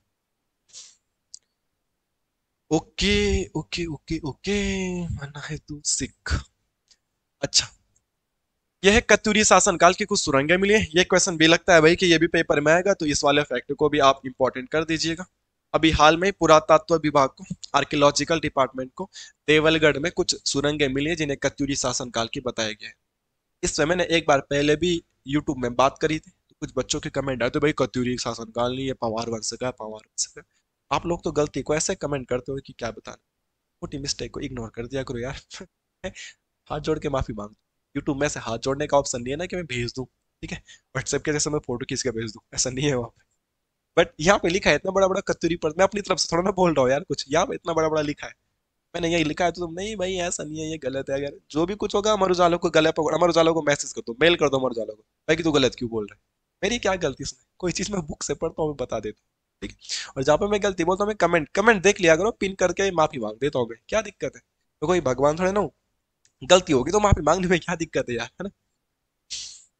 मैं लड़की थोड़े ना हूँ कोई कि गलती होने पे भी सॉरी नहीं बोलना है। बताओ तो, हमने तो बिना गलती के भी सॉरी बोले हैं। कत्यूरी प्रशासन काल की सुरंग मिली थी, ठीक है, कहाँ पे मिली थी? देवलगढ़ में।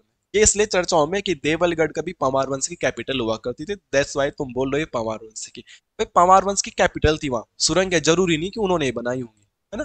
पुरातत्व विभाग का काम ये पता करना, वो कर रहा है, तो उनके हिसाब से कत्यूरी प्रशासन काल के, कत्यूरी शासन काल के, तुम कुछ भी बोल रहे हो, है ना।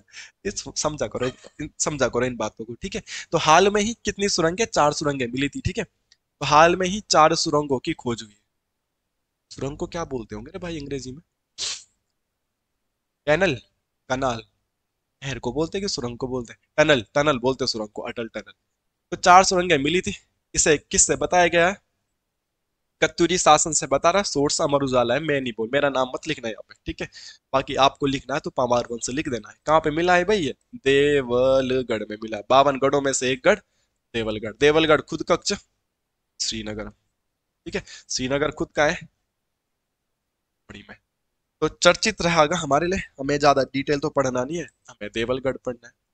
तो देवलगढ़ को श्री श्री अजयपाल, अजयपाल के बारे में तो मैंने पूरा 2 घंटे का लेक्चर यूट्यूब में अपलोड किया है, आप उस क्लास को पढ़ लो, दोबारा चर्चा नहीं करनी पड़ेगी। 1512 में यहाँ पे क्या बनाए थे? राजधानी बनाई थी, ठीक है। राजधानी बनाई कहाँ पे? देवलगढ़। किसकी राजधानी बनाई थी? पावर वंश की राजधानी बनाई होगी, या गढ़वाल की राजधानी बनाई होगी, ये भी बात आपको ध्यान रखना है। बाद में ये 1515-17 के बीच में राजधानी को फिर देवलगढ़ से कहाँ लेके चला गया था? श्रीनगर लेके चला गया। इस पे भी हम चर्चा नहीं कर रहे हैं, बट देवलगढ़ को लगभग 1512 के आसपास उन्होंने क्या बनाया था? राजधानी। इसी देवलगढ़ में राज राजेश्वरी देवी का मंदिर बनाया है। अजयपाल के द्वारा ही राज राजेश्वरी देवी का मंदिर बनाया गया था। ओके मेरे भूला, भूला नहीं, भेजी। अच्छा, और राज राजेश्वरी देवी के मंदिर के बारे में हिस्ट्री में भी पढ़ा रखा आपको, ये पंवार वंश की कुल देवी थी। पंवार वंश की कुल देवी। भाई ये क्वेश्चन आते हैं, ध्यान रखना। मैं सब पे चर्चा नहीं करता, मैं कुछ कुछ बेसिक पे ही चर्चा करता हूँ। तो पंवार वंश की कुल देवी राज राजेश्वरी देवी। अच्छा, दूसरा, इस मंदिर का निर्माण तो अजय पाल ने करा दिया था, इसका रिकंस्ट्रक्शन किसने कराया ये भी पढ़ा रखा मैंने, आपने कमेंट करके बताना है। हिंट के तौर पे टीरी का एक राजा है, टीरी में 5 राज्य थे। और टिहरी के राजा सुदर्शन शाह, कीर्ति शाह, प्रताप शाह, नरेंद्र शाह, मानवेंद्र शाह, जो भी है, इनमें से किसी एक राजा ने इसका जीर्णोद्धार करा था, रिकंस्ट्रक्शन करा था। डेट बता दूंगा मैं तो तुम पकड़ ही लोगे, फिर फायदा क्या है। उस राजा ने एक सेम डेट पे 3 काम किए थे। उन 3 कामों में जैसे राजधानी बनाना, और एक काम ये भी। आप कमेंट करके बता देना, सारी हिंट मैंने दे दी है, नहीं तो मेरी टिहरी रियासत वाली प्ले लिस्ट खोलना, मिल जाएगा आपको। तो देवलगढ़ के बारे में हमको पढ़ना था, और देवलगढ़ के बारे में मेरे दोस्तों हमने पढ़ लिया है। मुझे नहीं लगता कि अब आप लोगों को कोई दिक्कत होगी देवलगढ़ के बारे में। बेसिक बातें जो हमें जाननी थी मैंने बता दी। एक और बात आपको लिखनी है, बात याद आई, यहाँ पे एक चबूतरा है। चबूतरा को क्या बोल सकते हैं, मंडप टाइप का है। मतलब गांव में होता है जैसे एक पेड़ होता है, पेड़ के चारों तरफ गोलाई होती है, वहां पे शाम को गांव के बुढ़े लोग ताश वगैरह खेलते, चबूतरा टाइप का। कभी कभी बैठक वगैरह होती थी गांव में, पंचायत वगैरह होती थी, जैसे बैठने के लिए बनाए जाते ना। आजकल तो सरकार ने गांव में बैठने के लिए लोहे की चेयरें भेज रखी, सड़कों के किनारे लगा रखी हो, पंचायत विभाग ने। बट पहले चबूतरे टाइप के होते थे, मंडप टाइप के होते थे। एक वर्ड आता है इसके लिए, सोम का भांडा। तो क्वेश्चन आएगा, सोम का भांडा कहाँ है भाई, ये क्वेश्चन आ सकता है। पढ़ा है ना आप लोगों ने पक्का। तो सोम का भांडा भी देवलगढ़ में है। सोम का भांडा भी कहाँ है मेरे दोस्त, देवलगढ़ में। यहाँ पे बैठ के राजा का भी न्याय करता था, या अपने समाज से, अपने लोगों से, अपने सेना से वार्ता करता था। तो आपको ज्यादा डिटेल जानने की जरूरत नहीं है। क्वेश्चन आएगा सोम का भाड़ा, भांडा कहाँ है, तो सोम का भांडा भी देवलगढ़ में। बाकी यार देवलगढ़ के बारे में बेसिक बातें मैंने वो जो बतानी थी बता दी है। हाँ इनफ है। ओके। ओहो, आपके नेताजी आ गए, कुमाऊं लोग, है ना। उत्तराखंड को प्रधानमंत्री का रिटर्न गिफ्ट। प्रधानमंत्री को हमने क्या गिफ्ट दिया। प्रधानमंत्री जब लोकसभा चुनाव के दौरान यहाँ आए थे, तो प्रधानमंत्री मोदी जी ने एक अनाउंसमेंट किया था कि मुझे उत्तराखंड से 5 कमल चाहिए। 5 कमल का मतलब क्या है, हमारे उत्तराखंड में लोकसभा की कितनी सीटें हैं, 5। तो बोला मुझे 5 के 5 बीजेपी को चाहिए, तो उत्तराखंड से मुझे 5 कमल चाहिए, ऐसे मोदी जी की डिमांड थी। इन्होंने 5 के 5 कमल वाकई में जिता दिए तुम लोगों ने, है ना। मैं भी बीजेपी को वोट दिया, ठीक है। अच्छा, तो 5 कमल के बदले तब मोदी जी ने इन 5 कमलों में से एक कमल को क्या बना दिया, मंत्री बना दिया। तो कैबिनेट मिनिस्टर बनना अपने आप में बड़ी बात है। क्वेश्चन आएगा, उत्तराखंड के लोकसभा सीटों में किसको हाल में ही कैबिनेट मिनिस्ट्री में मोदी जी की कैबिनेट में पद मिला है। मोदी जी के कैबिनेट में पद मिलना अपने आप में बहुत बड़ी बात है ना। पहले तो सांसद बनना बहुत बड़ी बात, और सांसद बनने के बाद आपको मंत्री पद मिल गया, बहुत बड़ी बात। बताओ जरा, अजय टमटा साहब को कौन सा पद मिला है, कौन सा मंत्री है ये, है आपको पता। कुछ दिन पहले ना बोलना नहीं चाहिए मुझे, एक कोई सांसद था राजस्थान के थे, गुजरात के थे, कोई नाम पता नहीं उनका। तो उन्होंने इनसे क्वेश्चन पूछ लिया था संसद में, ये जवाब नहीं दे पाए उसके ढंग से। उनमें बहुत सारे मीम्स बने थे। तो बीजेपी के तो कांग्रेस वाले बनाएंगे, कांग्रेस वाले होते तो बीजेपी वाले बनाते, तो बोल रहे थे कि इन्होंने उत्तराखंड का नाम बदनाम कर दिया। अब ऐसा कुछ बोलना नहीं चाहिए मुझे ऑनलाइन प्लेटफॉर्म पे, बट ऐसा मीम्स था, हंसी मजाक वाला बना रखा था कुछ। बाकी मेरे इससे कोई ज्यादा लेना देना नहीं है, I am sorry for that. But memes बना रखा था, इनसे कुछ क्वेश्चन पूछा गया था, ठीक है। क्या क्वेश्चन था आप सर्च कर लेना, आपको मिल जाएगा, ठीक है। ढंग से जवाब नहीं दिया था। तब जो लोकसभा के अध्यक्ष है उन्होंने ही सवाल को दोबारा समझाया था कि ये सवाल पूछ रहा है, आप इसका जवाब दो। होता है ना लोकसभा में, एक मेंबर सवाल पूछता है फिर दूसरा जवाब देता है, तो सवाल पूछा था इनको बहुत तकड़ा सा, ठीक है। छोड़ो वो बातें। हे भगवान जी, वाकई में यार वो लड़का ठीक ही बोल रहा था कि सर आप बहुत गप्पे मारते हो, पढ़ाने पे ध्यान दे, बोला गप मत मार। तो उत्तराखंड ऐसे कमेंट आते हैं ना, क्या बताना।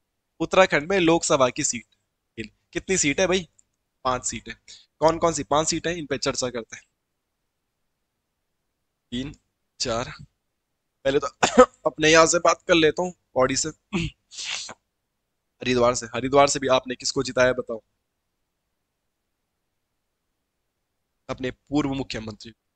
और छोड़ो छोड़ो, पर मुझे टिहरी वाली सीट का रिजल्ट से बहुत बुरा लगा, टिहरी से। बॉबी पवार भाई को जीतना चाहिए था बेटा, तुम्हारी एज भी बढ़ जाती है आज। बॉबी पवार भाई जीतते ना, इतने धक्के नहीं खाने पड़ते कांस्टेबल में एज बढ़ाने के लिए, बात सच है। क्योंकि सांसद बहुत बड़ी पावर है, बात को जब वो जाता उठाता तो। अभी तो आंदोलन कर रहा है, एक बेरोजगार समझ के कोई भी पकड़ के लेके चले जाता है जेल में। एक सांसद अगर धरने पे बैठता तो कोई पकड़ पाता।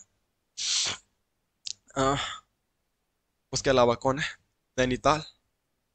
उसके अलावा कौन है, अल्मोड़ा। उत्तराखंड में लोकसभा की कितनी सीटें हैं, 5। लोकसभा की 5 सीटों में से कुमाऊं में कितनी सीटें हैं? दो। गढ़वाल में कितनी सीटें हैं? ठीक है, कुमाऊं में कितनी है भाई? ये दोनों कहाँ के? इसके अलावा आ जाता है कि उत्तराखंड में लोकसभा में आरक्षित सीट कितनी है? आरक्षित सीट कितनी है? एक ही। आरक्षित बोले तो जिनको आरक्षण मिलता है, अल्मोड़ा सीट एससी वाली सीट है। अल्मोड़ा सीट कौन से वाली सीट है? एससी वाली सीट है। यहाँ से हमेशा कौन बनेगा सांसद? एससी बनेगा। बाकी जगह से कोई ऐसी रोक टोक नहीं है, ध्यान रखना। विधानसभा में कितनी एससी वाली सीट है? 13। याद है आपको? 13 विधानसभा में होती है। लोकसभा में कितनी है भाई? एक। लोकसभा में कौन सी वाली है भाई? अल्मोड़ा वाली। ओके। पौड़ी से जो जीते हैं वो कौन जीते हैं भाई? अनिल बलूनी जी। अनिल बलूनी जी अच्छा आदमी है, अच्छा नेता है। ठीक है। और इनका मंत्री बनना तय था, बट बाजी हासिल कर ली किसने? टमटा जी ने। हरिद्वार से कौन जीते हैं आपके? टीएस रावत जी, त्रिवेंद्र सिंह रावत जी, आपके पूर्व मुख्यमंत्री, यशस्वी मुख्यमंत्री, आपके जिनके आप बहुत बड़े फैन हैं। ठीक है, ये पॉइंट आपको याद रखना चाहिए। टीरी से, टीरी के तो उनकी राजमाता माला राज्य लक्ष्मी के नाम में कुछ गलती हो गई होगी तो चेंज कर लो, थोड़ा मुश्किल नाम है। हाँ, राज्य लक्ष्मी शाह, यही है शायद से। नैनीताल, नैनीताल से कौन जीता? अजय भट्ट। नैनीताल से जीते होंगे अजय भट्ट। तो ध्यान रखना हमारा मुद्दा क्या था? अल्मोड़ा वाली सीट का था कि इन पांचों में से किसी एक को क्या बनाना था? मंत्री बनाना था। और मोदी जी ने इन पांचों में से एक को क्या बना दिया है? मंत्री। हमारे उत्तराखंड में कितनी लोकसभा की सीटें? 5। कौन कौन इस बार जीते सबके नाम मैंने लिखा दिए। 2024 का चुनाव, ये भी पॉइंट आप ध्यान रखना। पीसीएस के पेपर में क्वेश्चन आया था करंट अफेयर का इसी टॉपिक से। उत्तराखंड में 2024 में लिख लो, लोकसभा के चुनाव हुए। और लोकसभा के जो चुनाव हुए वो 7 चरणों में हुए। एक ही बात नहीं बेटा, 7 अलग अलग चरणों में हुए। क्वेश्चन आ रखा था पीसीएस के पेपर में परसों कि 7 चरणों में से उत्तराखंड के जो चुनाव हुए वो कौन से चरण में हुए? तो उत्तराखंड के चुनाव पहले चरण में हुए थे। उत्तराखंड में कौन से चरण में चुनाव हो गए थे? पहले चरण में हो गए थे। ठीक है, ये पॉइंट ध्यान रखना। और मैं यहाँ पे क्या बता रहा हूँ, इन 5 में से एक एससी था, ये था। टॉपिक आया क्यों था? अच्छा, भूल ही गया मैं क्या पढ़ा रहा था। इसलिए आया था कि इन 5 में से एक को बनाया मोदी जी ने मंत्री। मंत्रिमंडल में एक को क्या किया गया है? शामिल किया गया। ये पॉइंट आप ध्यान रखें। ठीक है। मंत्रिमंडल पढ़ाते पढ़ाते मैं आपको ये बात भी बता देता हूं कि मंत्रिमंडल शुद्ध वर्तनी में ऐसे लिखा जाता है। ठीक है, मंत्रिमंडल। ठीक है, ऐसे भी लिख सकते हैं आप, नो प्रॉब्लम एट ऑल, मगर त्री की मात्रा छोटी होगी। मंत्रिमंडल बड़ा मत कर देना। मंत्री बेशक ऐसा लिखते हैं, बिल्कुल सही है, बट मंत्रिमंडल करेंगे तो ऐसा लिखेंगे। ये भी पॉइंट आप ध्यान में रख लीजिएगा। और मंत्रिमंडल में इन 5 में से किसको जगह मिली है? तो ये अजय भाई को मिली है, टमटा। ठीक है। और इस टमटा साहब को जो मंत्री बनाया, कौन सा मंत्री बनाया है? परिवहन, परिवहन और नेशनल हाईवे मिनिस्ट्री इनको मिली है। ठीक है। राज्य मंत्री का दर्जा मिला है ना, स्वतंत्र प्रभार, राज्य मंत्री। तो मोदी जी के कैबिनेट मिनिस्ट्री में किस मंत्री को, इन सांसदों में से किसको मौका मिला है उत्तराखंड में? ठीक है, तो किसको मिला है भाई? ये अल्मोड़ा वाली सीट में जो टमटा साहब है, इन टमटा साहब को मिला है। ठीक है, याद रखना, ministry of road and transport, national highway, इस टाइप का है। तो नेशनल हाईवे से ही रिलेटेड हो क्वेश्चन पूछा गया था इनसे, आप सोशल मीडिया में ढूंढना मिल जाएगा आपको। भगवान जी, बहुत लंबी क्लास हो गई यार दोस्त, मैराथन मैराथन के चक्कर में। ऊपर से कमेंट करोगे कि गप्पे मत मारो। भारत का प्रतिनिधित्व करेगी निष्ठा। ठीक है। अच्छा, यहाँ पे क्या लिखा ना, कुछ ज्यादा एक्स्ट्रा फैक्ट इनके बारे में ढूंढ के भी नहीं मिला मुझे। तो निष्ठा गोस्वामी, अगर आपके पास क्वेश्चन आएगा कि निष्ठा गोस्वामी क्या करती है, तो निष्ठा निष्ठा गोस्वामी स्केटिंग खेलती है। ठीक है। इस बार स्केटिंग नया खेल के रूप में भी जुड़ा था ना, कॉमन ओलंपिक वगैरह में स्केटिंग स्केटिंग होता है जो बर्फ वगैरह में चलते हैं। तो हाल में ही ना आइस स्केटिंग का गेम होगा कहाँ? लॉस वेगास में।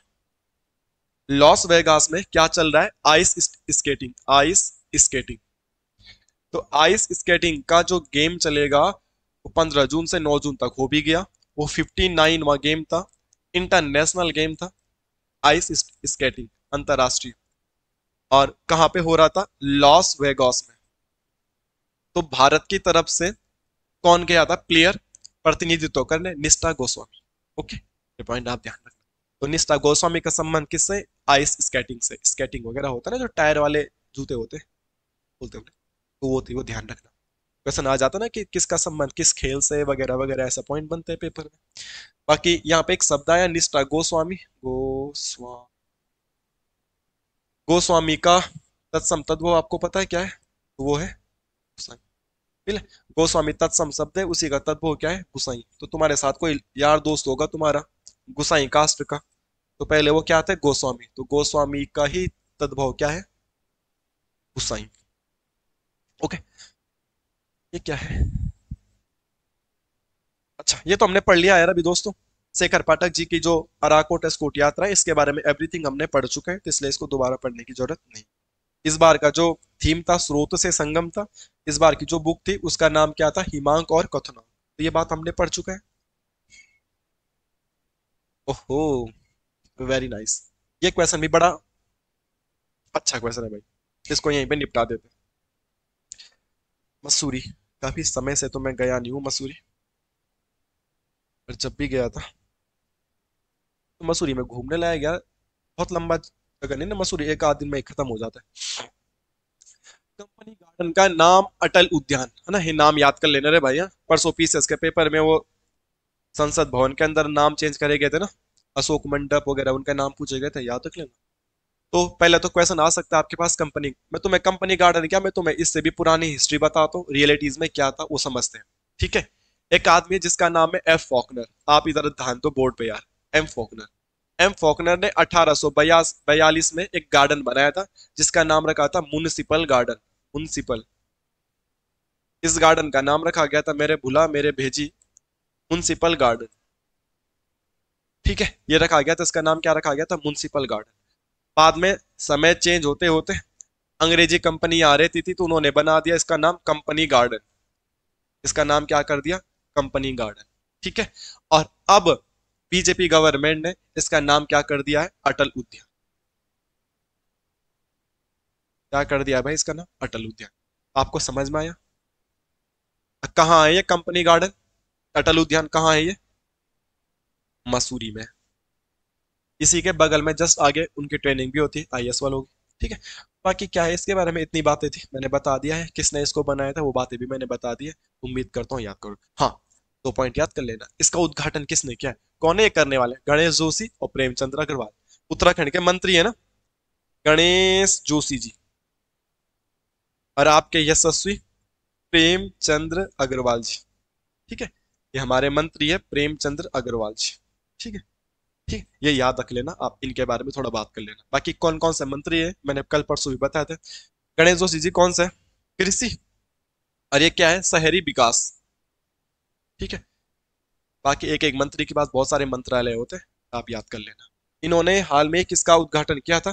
कंपनी गार्डन को उद्घाटन किया था। कंपनी गार्डन किधर है, कहाँ है, क्यों चर्चाओं में है, ये सारी बातें मैंने ऑलरेडी आपको लिखा दिया है, पढ़ा दिया है, और आपने ये पॉइंट याद भी कर लिया होगा, आपको याद भी कर देना चाहिए। कंपनी गार्डन की हिस्ट्री भी मैं बता चुका हूँ आपको, पहले क्या था कैसा था। बाकी बाकी बाकी बाकी मसूरी, मसूरी बीपीडीओ के पेपर में आया था। मसूर की दाल की वजह से इसका नाम मसूरी पड़ा था, पौधे की वजह से। मसूरी में ही 1842 में उत्तराखंड की पहली नगर पालिका बनी। रिवाइज करा रहा हूँ ना, ज्यादा चीजें क्या ही बतानी, नहीं तो रात हो जाएगी भाई। 1842 में ही मसूरी से पहला न्यूज़पेपर निकला था। उत्तराखंड का पहला न्यूज़पेपर कहाँ से निकला था? मसूरी से। नाम क्या था भाई न्यूज़पेपर निकला होगा तो?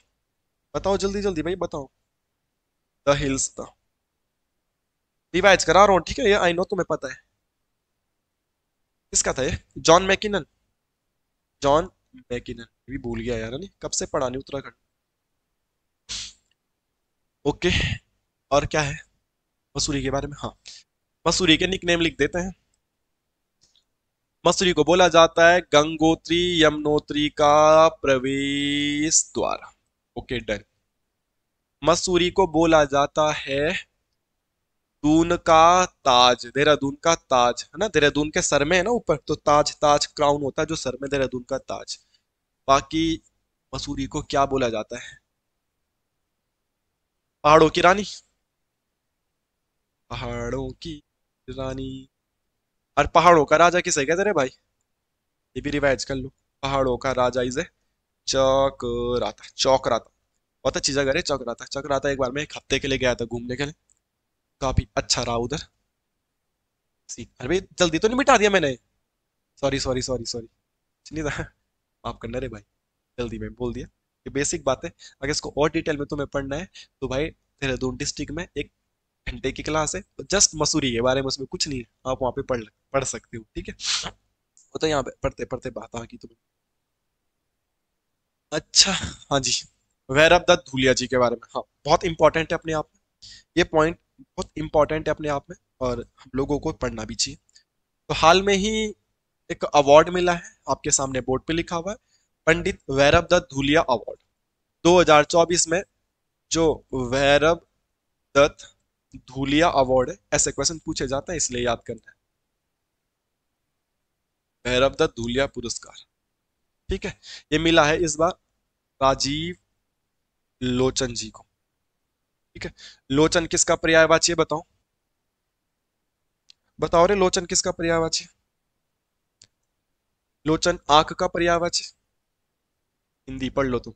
राजीव कमल का पर्यायवाची, ठीक है। कौन सा टॉपिक चल रहा है, कहाँ चले जाता हूँ मैं। भैरव दत्त धूलिया पुरस्कार दिया गया था इस बार, ठीक है। किसको दिया गया था? राजीव लोचन जी को।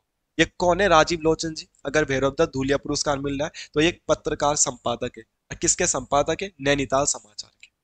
ये जो है, ये कौन है? नैनीताल समाचार, नैनीताल समाचार न्यूज चैनल के संपादक है। तो इनको मिला था इस बार का भैरव दत्त धूलिया पुरस्कार। ये भी आप बात ध्यान रख सकते हैं इंपॉर्टेंट तरीके के तौर पर, ठीक है। ये आयोजन कहाँ हुआ था? हमारे गांव के सामने है लैंसडाउन, तो लैंसडाउन में ये आयोजित किया गया था, ये बात भी ठीक है। बाकी किसको बुलाया था सम्मान देने के लिए? अतिथि कौन था पता तुम्हें? अतिथि, अतिथि थे आपके, अभी हमने पढ़ा था अस्कोट अराकोट यात्रा, शेखर पाठक। और हिंदी की चीज बताऊं, बीपीडीओ का पेपर डाउनलोड करना हिंदी। अतिथि शुद्ध वर्तनी में लिखने के लिए आ रखा था। कनिष्ठ का पेपर डाउनलोड करना, पुरस्कार भी शुद्ध वर्तनी में आता है लिखने के लिए, कि पुरस्कार नहीं होता, पुरस्कार होता है। तो ये शब्द शुद्ध वर्तन में भी लिखने के लिए आते हैं। आपको चीजों को साथ साथ लेके चलना है, जो आपको मिले सब कुछ एक साथ ही पढ़ दो, और ऐसी ही तैयारी भी होती है। ऐसे नहीं कि एक बारी में हम एक ही चीज पढ़ेंगे, एक साथ सभी चीजों को याद करते हुए चलेंगे तो चीजें ज्यादा अच्छी बनेगी हमारे लिए, और एग्जाम निकलने के ज्यादा चांस भी रहेंगे। ये बात आप ध्यान रखना। बाकी तो क्या ही बताना आपको मैंने इनके बारे में। भैरव दत्त धूलिया जी के बारे में बता सकता हूँ। जो ये धूलिया साहब है, इन्होंने लैंसडाउन से 1939 में कर्मभूमि नामक पत्र के भी संपादक बने थे, ठीक है। कर्मभूमि पत्र कब निकला था? 1939 फ्रॉम लैंसडाउन। 39 के बाद 1942 हमारे देश में क्विट इंडिया मूवमेंट लागू हो गया था। और भारत छोड़ो आंदोलन के दौरान इन्होंने एक बुक लिखी थी, अंग्रेजों को हिंदुस्तान से निकाल, अंग्रेजों को हिंदुस्तान से निकाल दो। ये किसकी बुक है भाई? भैरव दत्त धूलिया की। इतनी बातें सॉरी दोस्त इनके बारे में याद आ रहा है। बाकी आपको कुछ और याद आ रहा होगा तो आप लिख दो, रिवाइज कर लो, रिवाइज हो जाएगा। क्लास कितनी लंबी हुई? 1 घंटा 18 मिनट की क्लास हो गई। बंद कर दूं इसे? तो बहुत बचा हुआ है, 36 पहुंचा हूं मैं, अभी 52 तक जाना है मैंने। हैं? क्या करूं? अरे भाई,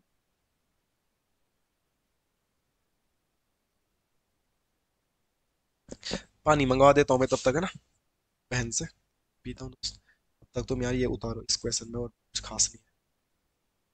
इसको मैंने जूम कर दिया है, इसे उतारो तुम। बाकी फैक्ट होंगे तो मैं बता दूंगा।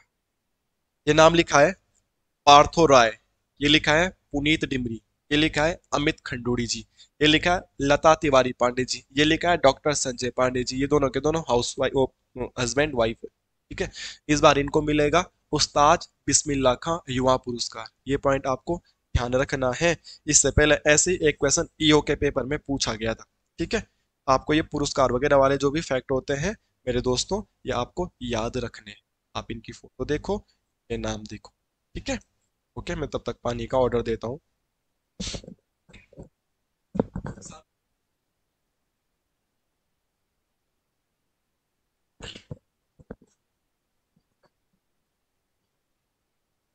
लिख लिया भाई? तो मंत्री का नाम है केंद्रीय पर्यटन मंत्री द्वारा। ठीक है। अब कोई देखेगा कि कौन सा पुरस्कार है, बिस्मिल्लाह खां का पुरस्कार है, किस मंत्री के द्वारा दिया गया था, तो कोई सोच भी नहीं सकता, पर्यटन मंत्री के द्वारा दिया गया था।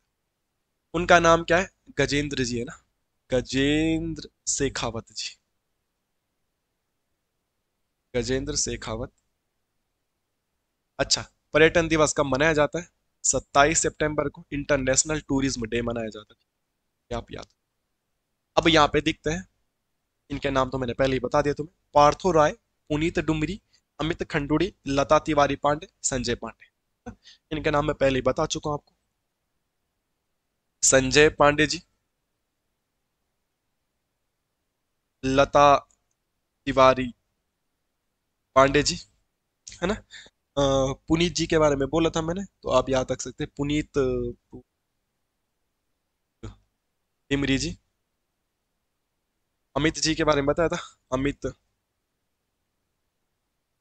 खंडूड़ी जी, अमित खंडूड़ी जी, विधानसभा अध्यक्ष रितु खंडूड़ी जी। और एक था पार्थो राय जी, पार्थो राय जी।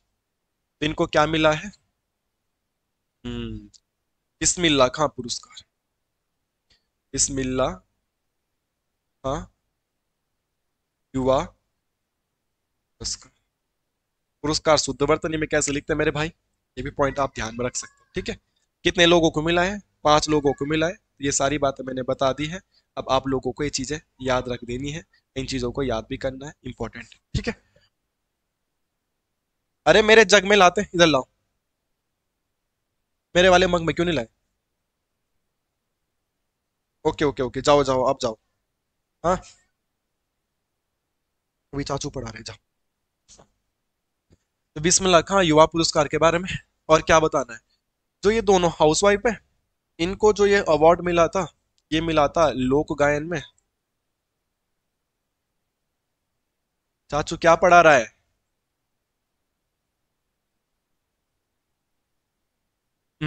पार्थ और राय जी को मिला है, ये मिला है संतूर वादन में। संतूर कौन सा वाद्य यंत्र, ये बता देना रे भाई।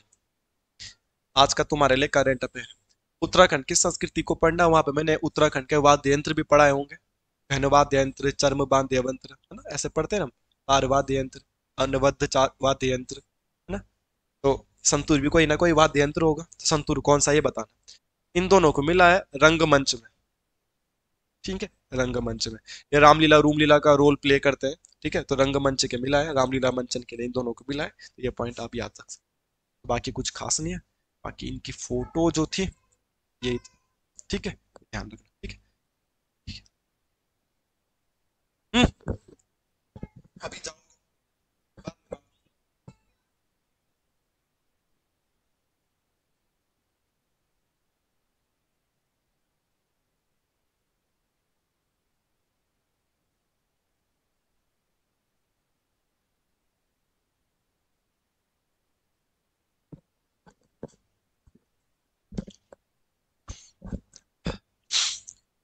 भाई, इतने क्वेश्चन बहुत है आज के लिए, पर मैं कोशिश करूंगा इसे कंप्लीट करने की। जहां पे मेरा फाइनल हो जाकर छोड़ दूंगा। ठीक है, एक और क्लास रिकॉर्ड कर लूंगा बाद में, टाइम मिलते। ठीक है। कोशिश मेरी यही रहेगी कि आज मैं इसे कंप्लीट कर दूं। बाकी देखते हैं, और डाटा मैं तुम्हें बाद में दे दूंगा।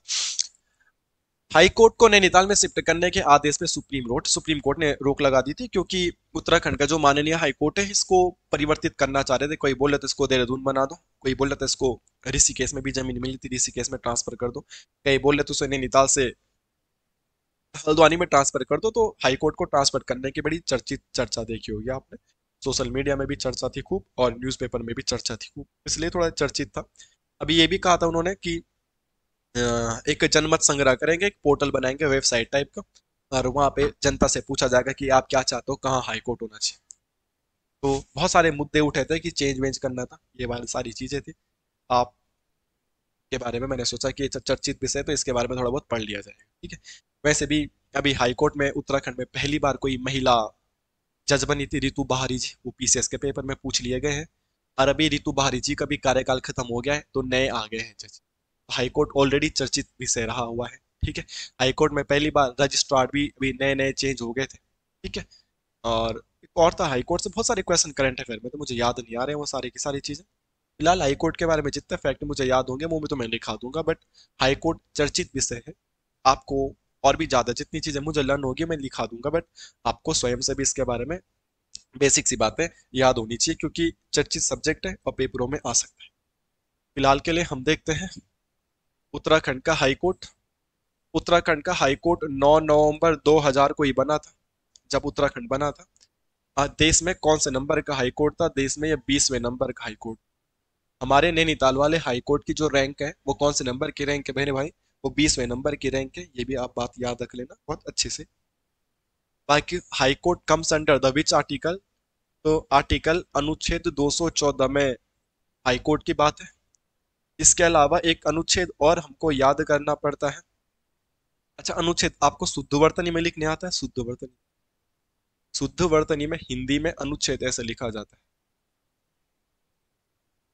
आधा चा भी आएगा और छा भी आएगा। ठीक है। ये विसर्ग संधि का रूल है। अगर रूल पढ़ाने लग जाऊंगा तो फिर मैं आगे नहीं बढ़ पाऊंगा, बट फिलहाल आप इसको ऐसा शुद्ध वर्तनी में लिख लीजिए। अनुच्छेद है 231। इसमें लिखा है दो या दो से अधिक राज्यों का एक ही हाई कोर्ट। ठीक है। तो दो से अधिक राज्यों का, दो या दो से अधिक राज्यों का एक ही हाई कोर्ट भी हो सकता है। दो या दो से अधिक राज्यों का एक ही हाई कोर्ट भी हो सकता है। ये बात कौन से अनुच्छेद में लिखी गई है? 231 में लिखी गई है। ये बात भी आप लोगों को याद रखनी है। ठीक है। बाकी तो बाकी हमारे उत्तराखंड हाई कोर्ट के पहले जज कौन थे? पहले जज कौन थे? उनका नाम था अशोक, ठीक है, अभय शंकर। अशोक अभय शंकर देसाई। वर्तमान में कौन है? ये आपने कमेंट करके बताना है। अभी पहली महिला जज भी बनी थी जिनका नाम क्या था? रितु बाहरी जी। और अब तो रितु बाहरी जी भी क्या हो गए हैं?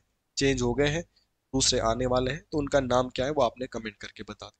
हाईकोर्ट एक चर्चित विषय रहा है अभी 2024 में, तो आपको और भी फैक्ट इनके बारे में जितने मिलेंगे आप लिख लीजिएगा मेरे दोस्त। ठीक है। प्रॉब्लम पता क्या है?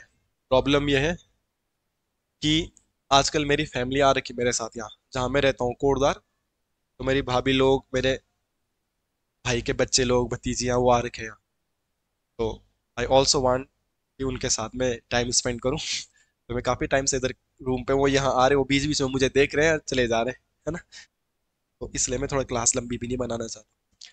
ये उत्तराखंड में उन्होंने शोर भी मचा रखा है।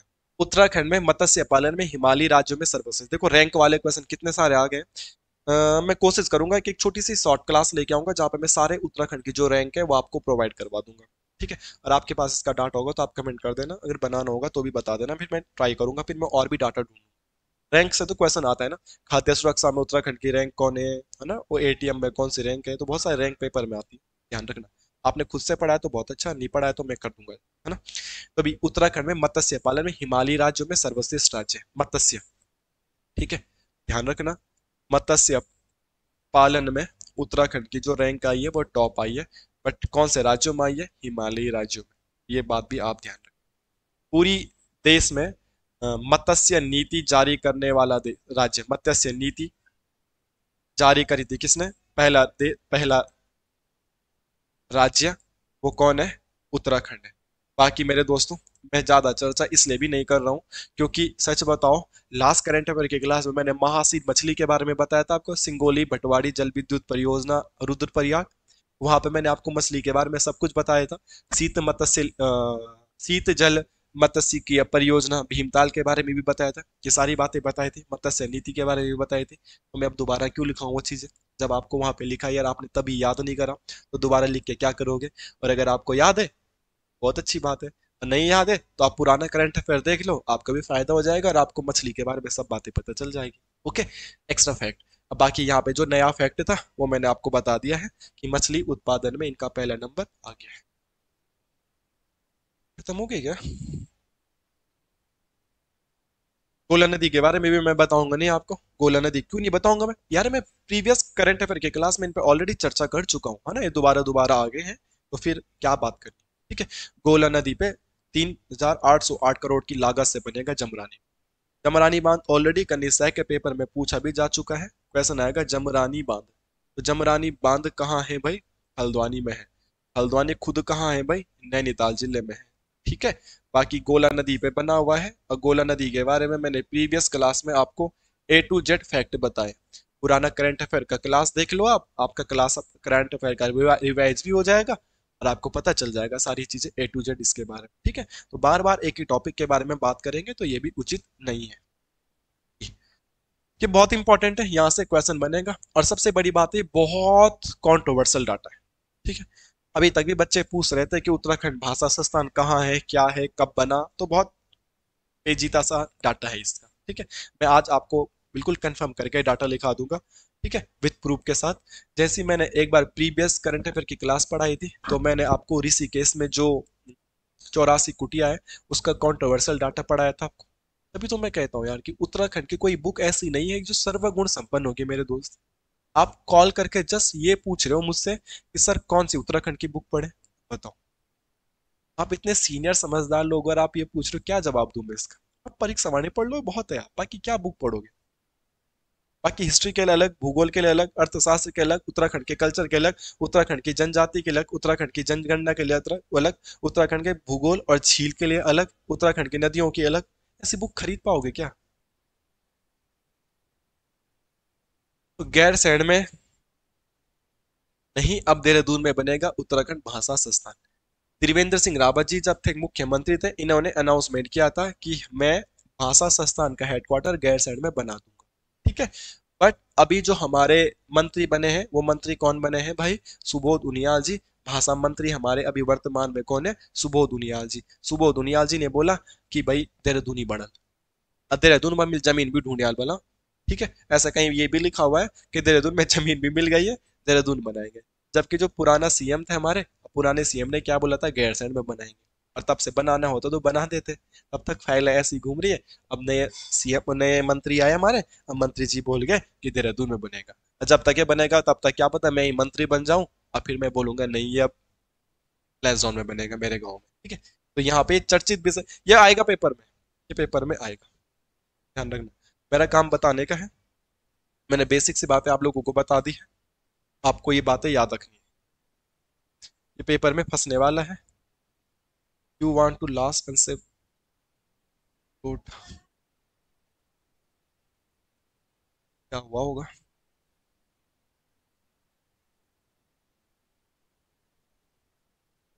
ये 2-4 दिन से कुछ हैंग करने लग गया है, इसमें मैंने बड़ी बड़ी फाइलें अपलोड कर दी है, दैट्स वाई।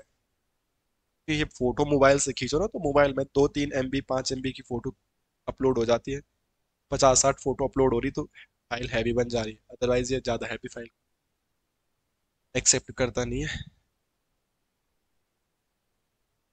इसलिए गड़बड़ हो गई है दोस्त, एडजस्ट करो। ठीक है।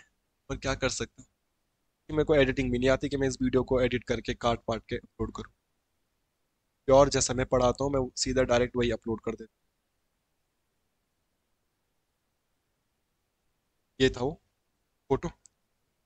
इसके बाद की और भी फोटो थी पर वो डिलीट होगी, तो यही आज का हमारा लास्ट क्वेश्चन है, यही मान के आप चल लो। इसके बाद का जो डाटा होगा मैं आपको नेक्स्ट क्लास में करवा दूँ। वैसे भी बहुत लेंथी क्लास हो गई है, कम से कम 200-250 क्वेश्चन हमने आज भी रिवाइज कर लिए हैं करंट अफेयर के 30-32 क्वेश्चन के साथ, तो आप उनका रिवाइज कर लीजिएगा। ठीक है दोस्त, इसको मैं आपको क्लियर करा देता हूँ, और ये वाला क्वेश्चन बहुत इंपॉर्टेंट है क्योंकि यहाँ पे मैं कुछ आपको बहुत अच्छा डाटा प्रोवाइड करूँ। ठीक है। तो यहाँ पे चर्चाओं में क्या है? उत्तराखंड भाषा संस्थान। और मैं माफी भी चाहता हूँ, आज बीच बीच में थोड़ा सा आपको डिस्टर्ब किया मैंने, ठीक है, उसके लिए मैं कान पकड़ के माफी मांग रहा हूँ आपसे। तो उत्तराखंड भाषा संस्थान के बारे में हम बेसिक सी बातें जो पढ़ना चाहेंगे वो क्या है? पहली बात तो ये है कि उत्तराखंड भाषा संस्थान जो है वो कंट्रोवर्शियल डाटा है कि बना कब। तो ये बेसिक सी बातें जो हमें लिखनी चाहिए, ये हमें लिखनी चाहिए, ये 24 Feb 2009। ठीक है। अगर आप अमर उजाला को भी देखोगे तो अमर उजाला भी यही बात हमको बता देता है। ठीक है। 24 फरवरी 2009 को भाषा संस्थान की स्थापना की गई थी। ओके, ये बात आपको याद रखनी थी और मैंने बेसिक सी बातें बता दी थी। 2020 में PS रावत जी बोले थे कि हेडक्वार्टर गैरसैंण में बनेगा, बट बना नहीं था। और अभी तो इन्होंने बोल दिया कि हमने जमीन भी ढूंढ ली है, हेडक्वार्टर हम कहाँ बनाएंगे इसका, देहरादून में बनाएंगे। तो ये बेसिक बात है, आपको याद रखना, ठीक है। अच्छा, अब देखते हैं क्या है क्या नहीं। मैं कह रहा हूं कि अगर आप उत्तराखंड भाषा संस्थान की ऑफिशियल वेबसाइट पे जाएंगे, अगर आप उत्तराखंड भाषा संस्थान की ऑफिशियल वेबसाइट पे जाएंगे तो आपको एक डाटा मिलेगा कि ये बना था 10 फरवरी 2010।